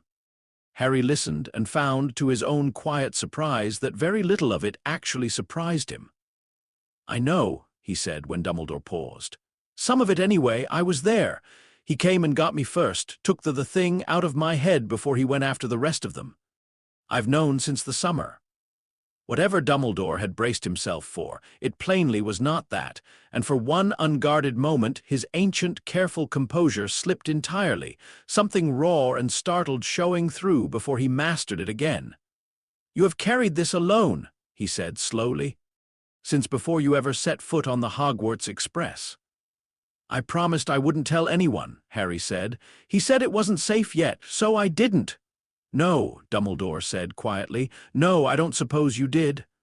He was silent for a long moment, and when he spoke again, his voice had gone heavier, older, stripped of its usual twinkling ease. "I owe you an apology, Harry, though I suspect it will mean less coming 11 years too late than it might have meant at the time. I had built, across the whole of your childhood, a plan for the ending of this war that required a great deal of you, more, I think now, than any child should ever have been asked to give, and certainly more than I ever found the courage to tell you outright. I had made my peace with that plan. I am not certain I am capable of fully explaining to you what it has meant these past months to no longer need it." "What kind of plan?" Harry asked, though something cold and certain in his chest already suspected the shape of the answer before he'd finished asking. Dumbledore studied him for a long moment, the way a man studies a door he isn't yet certain he should open, and then, slowly, told him anyway, the prophecy, worn thin with retelling even in his own memory, the binding it described between Harry and Voldemort, the ending it had once seemed to demand of him specifically. He did not soften this either, and Harry, listening, found that he was grateful for that, even as something in his chest went very still and very cold. "So I was always going to have to die," Harry said when he'd finished. "That was the plan. That was always the plan." "That was the plan the prophecy's old mechanism seemed to require," Dumbledore said. "It is not any longer the plan at all. The piece of him that made that ending necessary is gone, Harry, entirely and permanently, and with it, I believe, goes the specific shape of fate the prophecy once described. I do not know with total certainty what remains of it. I am an old man who has spent a very long time believing himself wise, and I confess this is one of the very few times in my life I have found myself genuinely uncertain what comes next. But I know this much. Whatever ending this war has waiting for it now, it is no longer written. It is being decided, one choice at a time, by people who still have the freedom to choose it, and you, more than anyone else in this castle, deserve to know that you are one of them." Harry sat with that for a long time, the dust-sheeted room gone very quiet around them both. "The doctor told me something like that," he said finally. "About time. He said most of it's still wet paint." Something in Dumbledore's face eased just slightly into an expression that might almost have been fond. "He sounds," he said, "like a rather wise traveler, whatever else he was." "Do you think he'll come back?" Harry asked. "The doctor, I mean, properly, not just once more before he's gone for good." "I don't know," Dumbledore said honestly. "I rather got the impression, from everything you've told me, that he isn't the sort of man who makes promises he isn't entirely certain he can keep, which, I confess, I found rather reassuring, coming from someone with that much power at his disposal." "Is Voldemort going to find out?" Harry asked. "That it's gone, that I'm not that anymore." "I believe he already suspects a great deal of it," Dumbledore said, and something grave settled back over his features. "Which is precisely why I am telling you this tonight, rather than waiting for a kinder moment that may not arrive in time. I do not know what he intends, or when, or through whom. I know only that a desperate man is a considerably more dangerous one than a patient one, and I would rather you walked into whatever is coming with the whole truth in your hands than with half of it and a promise to keep the rest quiet a little longer." "What do I do with it?" Harry asked. "The truth, I mean, now that I have it." "I don't know," Dumbledore said, with a rare and startling honesty. "I suspect you will find out the same way the rest of us generally do, by living toward whichever choice turns out to matter, when the moment for it actually arrives, and trusting that you'll recognize it when it comes." He rose, slowly, dressing gown pooling around him, and looked down at Harry with something that had gone, in the last hour, considerably warmer than the careful, watchful distance Harry had grown used to from him. "For what it's worth, Harry, and I recognize it may not be worth a great deal, coming from a man who kept this from you as long as I did. I am glad it was you the mirror widened for tonight, rather than narrowed. I have seen what it does to people who stop believing there's anything beyond the reflection. I do not think you are in any danger of that. I think you are, if anything, only just beginning to understand how much room there actually is." He left Harry alone in the dust-sheeted room a few minutes later, cloak folded once more under one arm, an entire war's worth of new understanding settling slowly into place behind his ribs. And it was a long time before Harry trusted his own legs enough to stand and make the cold walk back up to Gryffindor Tower. He did not tell Ron when he returned from Egypt 3 days later, tanned and full of stories about cursed tombs. Some things he was beginning to understand were his to carry a while longer yet, not because he'd promised anyone silence this time, but because some truths needed to finish settling into a person before they could be safely handed to anyone else. He thought, falling asleep that night for the first time with the whole of his own story finally in his own hands, that he understood at last exactly what the doctor had meant. Wet paint, all of it, and his now to decide what it dried into. It was, in the end, a stray comment from Argus Filch that lit the fuse, a grumbled complaint, overheard in the staff room and meant for no one in particular, about a trio of first-years who kept turning up in corridors they had no earthly business being in, always with some feeble excuse ready. Always somewhere near the 3rd floor. Quirrell had said nothing at the time. He had simply filed it away, the way he filed away everything now. And that night, alone in his office with the trembling finally stilled, allowed the thought to finish assembling itself into something considerably more alarming than a stray comment deserved to be. They know, the voice in the dark of Quirrell's own skull decided, with the particular, absolute certainty of a mind that had spent months waiting for exactly this kind of confirmation. Not everything, perhaps not even much, but enough to be circling, and circling children have a way of eventually stumbling into the truth by accident, if nothing else.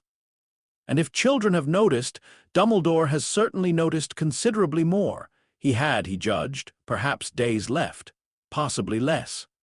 He thought, in the quiet after the decision settled of everything the last months had cost him. The 6 anchors gone, the careful decade of patience gone with them, a body that ached with borrowed weakness even now, at what should have been the height of his own renewed power.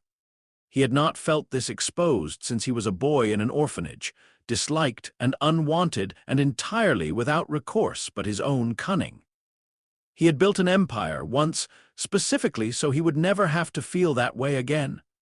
It was, he thought, a bitter kind of irony that the feeling had found him anyway, wearing another man's failing body in a castle full of children who had no idea what was about to move among them.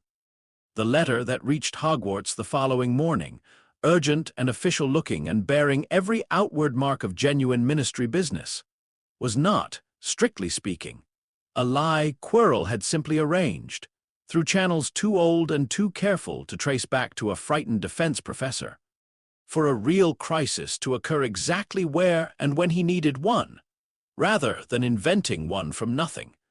Dumbledore read it at the staff table over breakfast, face unreadable, and was gone from the castle by midday, a departure so ordinary and so thoroughly explicable that not even Severus Snape, watching from the far end of the table with narrowed eyes, could find a single thread of it worth pulling. Tonight, Quirrell decided, watching the headmaster's absence settle over the castle like a held breath finally released. It will have to be tonight. Harry noticed Dumbledore's absence before either of his friends did, an old, careful habit by now, cataloguing the shape of the staff table the way he catalogued most things, and felt something cold and certain settle into his stomach the moment he understood what it meant. "He's gone," he said low, leaning across the table toward Ron and Hermione. Dumbledore, his seat's empty and nobody's saying why. Hermione's fork stopped halfway to her mouth. "You don't think—" "I think whoever's after that stone isn't going to get a better chance than tonight," Harry said. "And I think we're the only 3 people in this school who actually know that." They argued about it for the better part of an hour, in increasingly urgent whispers behind a tapestry near the common room entrance. "We should tell McGonagall," Hermione said, for perhaps the 4th time. "Right now, tonight, before we do anything remotely stupid." "And tell her what, exactly?" Harry said. "That we've been sneaking around a forbidden corridor for months, that we think our potions professor is trying to steal an immortality stone, and our only actual evidence is a 3-headed dog and a library book. She'll have us in detention before we finish the first sentence. Better detention than dead." "She won't believe us fast enough to matter," Harry said. "Even if she does believe us, how long before she actually does anything? An hour, 2. "We don't have that long, Hermione, I can feel it. The same way I could feel Quirrell watching me in defense that first week, and nobody else in the room noticed a thing." Hermione's every careful, sensible objection, "We are 11 years old, we could genuinely die down there, this is not our responsibility to fix," was met, each time, by the same unanswerable counter. That telling an adult meant explaining how they knew, which meant explaining the Snape theory, which meant, in all likelihood, being disbelieved, delayed, or simply ignored for exactly as long as it took for whatever was going to happen tonight to already be finished. "Fine," Hermione said, finally, with the air of someone surrendering an argument she still didn't fully believe she'd lost. "Fine, but we do this properly. I am not walking into a corridor with a 3-headed dog in it without a plan." "Hagrid mentioned something once," Harry said slowly, the memory surfacing from somewhere near the back of his mind. "About Fluffy. Said something about music, that he goes right off to sleep if you play him something. It was, in the end, enough of a plan to begin with. The dog was exactly as enormous and exactly as horrifying as Harry remembered.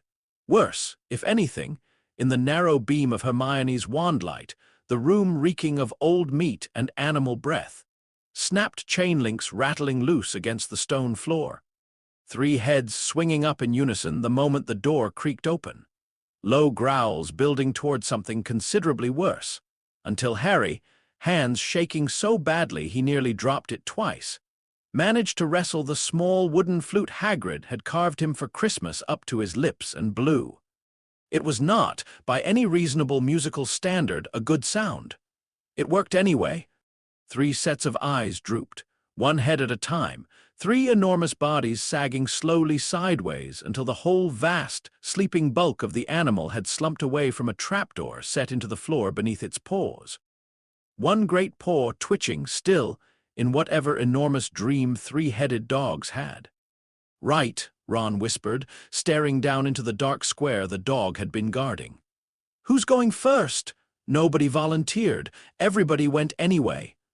They landed, after a long, breathless drop, on something soft and springy that Harry had exactly 1 second to register as plant matter before it began, with slow and deliberate menace, to wind itself around his ankles.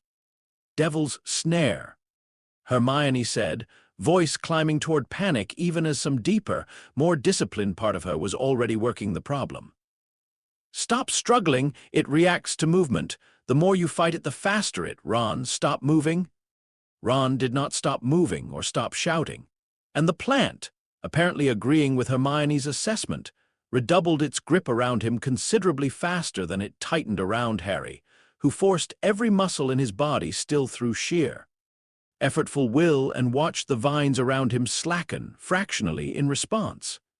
"It hates sunlight," Hermione said, mostly to herself, eyes darting around the dim chamber. "Sunlight or fire, fire works just as well," and produced from her robes her own wand, casting a spell that filled the chamber with sudden brilliant light and warmth. The plant recoiled all at once, vines whipping back from all 3 of them in a single convulsive shudder, and dropped them, unceremoniously, onto solid stone floor a few feet below. "Told you reading was useful," Hermione said, straightening her robes with as much dignity as she could manage while flat on her back, wand still smoking faintly at the tip. "Never doubted it for a second," Ron said, from somewhere near the ground, in a voice that suggested the opposite had been true right up until approximately 4 seconds ago.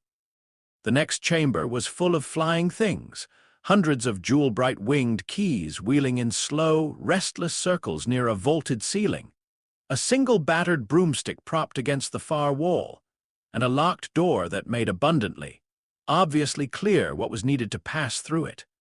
"That one," Harry said, almost immediately, pointing toward a small, old-fashioned silver key with one bent wing, tucked in among the chaos of its more aggressive, faster-moving cousins. "It's flying differently, like it knows it's already been caught once and doesn't fancy it happening again." Nobody argued with him. He was, after all, the only one of them who'd ever actually made a house Quidditch team. The broom came alive in his hand the moment he mounted it, and the following 90 seconds were, without question, the most exhilarating and most nerve-wracking flying of Harry's entire life. Keys wheeling and diving around him in a golden, glittering storm. Wings beating hard enough to sting when they connected. One particularly large, vicious-looking key with a bent beak-like tip making 3 separate dives at his eyes before he managed to barrel roll clear of it. The whole swarm apparently well aware that one of their number was being specifically hunted and considerably more interested in stopping him than the rest of the chase suggested. He closed his hand around the small silver key on the 3rd pass, wing crumpling satisfyingly under his grip, and dropped back to the floor to a ragged cheer from both his friends. "Nobody's dead soul steered you toward that either, I take it," Ron said, grinning, and Harry, startled that Ron had, apparently, absorbed rather more of Harry's own private thoughts over the year than he'd ever actually said out loud, laughed, for the first time all night, and found it did something to loosen the knot that had been sitting in his chest since breakfast. The chamber beyond was floored entirely in black and white squares, towering stone chess pieces standing silent and enormous on either side. And it took approximately 4 seconds of studying the board's arrangement for Ron's whole face to change, the nervous, half-formed courage of the last 3 chambers hardening all at once into something Harry hadn't seen from him before. "It's chess," Ron said quietly. "We have to play across, actually play as the pieces." He was already moving toward the black side of the board, something calm and focused settling over him that Harry recognized, distantly, as the same expression he himself probably wore in the air on a broom. "I'm the only one of us who's any good at this. Properly good, I mean. My whole family plays. So what do we do?" Hermione asked, already eyeing the towering stone pieces with the wary calculation of someone recalculating an entire evening's risk assessment in real time. "You two take pieces that don't need to move much. Bishop, maybe. I'll be a knight.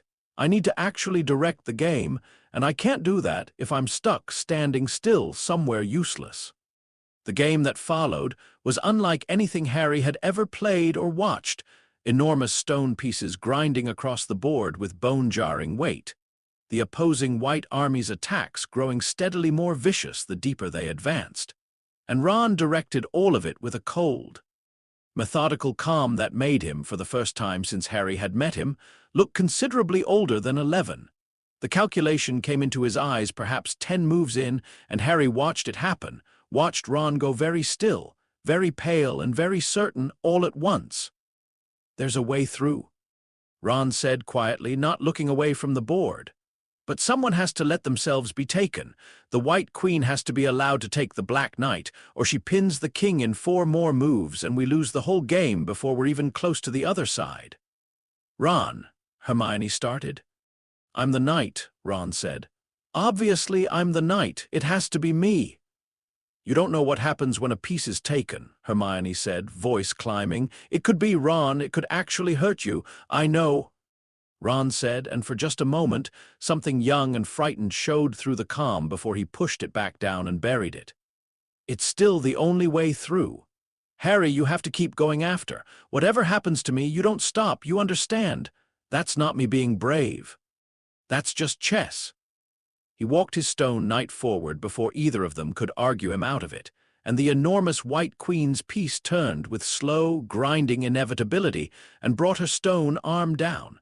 Harry would remember the sound of it for a very long time. He would remember, too, the sick, dropping lurch in his own chest at the sight of Ron crumpling sideways off the pedestal, utterly still, and the several long, terrible seconds before Hermione's frantic check confirmed only unconsciousness, and not anything considerably worse. He knelt beside his friend for a moment that felt far longer than it probably was, chest tight, some old and familiar fear whispering that people who mattered to him had a way of not staying, before Hermione's hand on his shoulder pulled him back to his feet. "He told you not to stop," she said quietly. "He meant it. Come on." "Checkmate," Harry said, 4 moves later, voice unsteady, staring at a White King that had nowhere left at all to go, and the towering pieces on both sides bowed all at once and stepped silently aside to let them pass. Hermione knelt beside Ron for a long moment, brushing hair back from his forehead with a gentleness Harry hadn't quite seen from her before, and when she finally rose, her voice had gone very quiet and very steady. "Go on ahead once we're through," she said. "I'm not leaving him lying on a chessboard. But you're right that this can't wait, so we move fast." They found the next chamber already conquered. An enormous, unconscious troll sprawled across the floor, considerably larger and more thoroughly knocked out than the one from the girls' bathroom, its club still loosely gripped in one massive hand, and stepped carefully around it without discussing what, precisely, that meant about whoever had come through this corridor before them. The room beyond held no monsters at all, only a long table set with 7 bottles of varying size, a wall of purple flame at their backs and a wall of black flame ahead, and a single scroll of parchment covered edge to edge in a dense, riddling logic problem. Hermione read it twice, in total silence, and then, very quietly, began to smile despite everything. "It's brilliant, actually," she said, in the tone of someone who could not quite help admiring good craftsmanship, even in the middle of a crisis. Whoever set this wanted someone who could actually think, not just someone brave enough to walk through fire. "Give me a minute." The minute, in the end, took closer to 5, but at the end of it she held up 2 small bottles with the calm, precise satisfaction of a problem thoroughly solved. "This one takes you forward, through the black fire. This one takes you back the way we came. There's only enough of the first one for one person." "Then it has to be you," Hermione said before Harry could speak. "I already know what I'm doing. I'm going back for Ron and for a teacher, because whatever's waiting through there, you're going to need help that isn't a first year with a wand she's barely learned to use properly." Something in her face wavered, just slightly, before steadying again. "I would come with you if I could. I want you to know that. There just isn't enough." "I know," Harry said, and found, to his own surprise, that he meant it completely, no fear in it, no resentment, just a strange, settled certainty that this, out of everything that had happened tonight, was exactly as it needed to be. "Go, get help. I'll be all right." "You don't know that." "No," Harry agreed, "but I've got further on not knowing things than most people manage this year. I'll take my chances." He drank the black fire potion, ice down his throat, a cold that had nothing at all in common with the cold of a purified scar, and everything in common with the particular calm of a boy who had decided, quite completely, to keep going anyway, and stepped through the flame alone. The chamber beyond was empty save for a single tall mirror, gold-framed, standing alone in the center of an otherwise bare stone floor. The same mirror, Harry realized with a jolt, that Dumbledore had promised to move somewhere considerably harder to find. He had, apparently, found somewhere considerably harder to find. He simply hadn't accounted for someone determined enough to follow it there. Harry stood in the doorway for a long moment, black fire crackling faintly somewhere behind him, the whole quiet weight of everything he now knew, the Horcruxes, the prophecy's old mechanism. A stranger's promise that most of time was still wet paint, settling around him like something he could almost physically feel. He thought, unexpectedly, of the gaunt shack, the squalor of it, the ring turning to ash in a stranger's hand, the very first lesson this entire year had tried to teach him before he'd even understood he was being taught anything at all. He thought of Ron's stone night falling. He thought of his own reflection in a gold-framed mirror, walking an ordinary street with an ordinary stride, and understood, with a calm that surprised him, that whatever waited in this room, he was not walking toward it because some old, unspoken destiny required it of him. He was walking toward it because his friends had bled and sacrificed to get him this far, and because somewhere on the other side of that door was a man who intended to become considerably harder to stop if nobody did anything about it tonight. Nobody's dead soul had steered him here. He'd walked the whole way on his own 2 feet. Somewhere in this room, he understood, with a certainty that had nothing to do with magic at all, was the reason Dumbledore had been drawn away tonight. Was the reason a 3-headed dog and a bed of murderous plants and a swarm of vicious keys and a game of chess that had cost his best friend consciousness all stood between the rest of the world and this one small room. He stepped inside, and the door swung shut behind him with a soft, final click.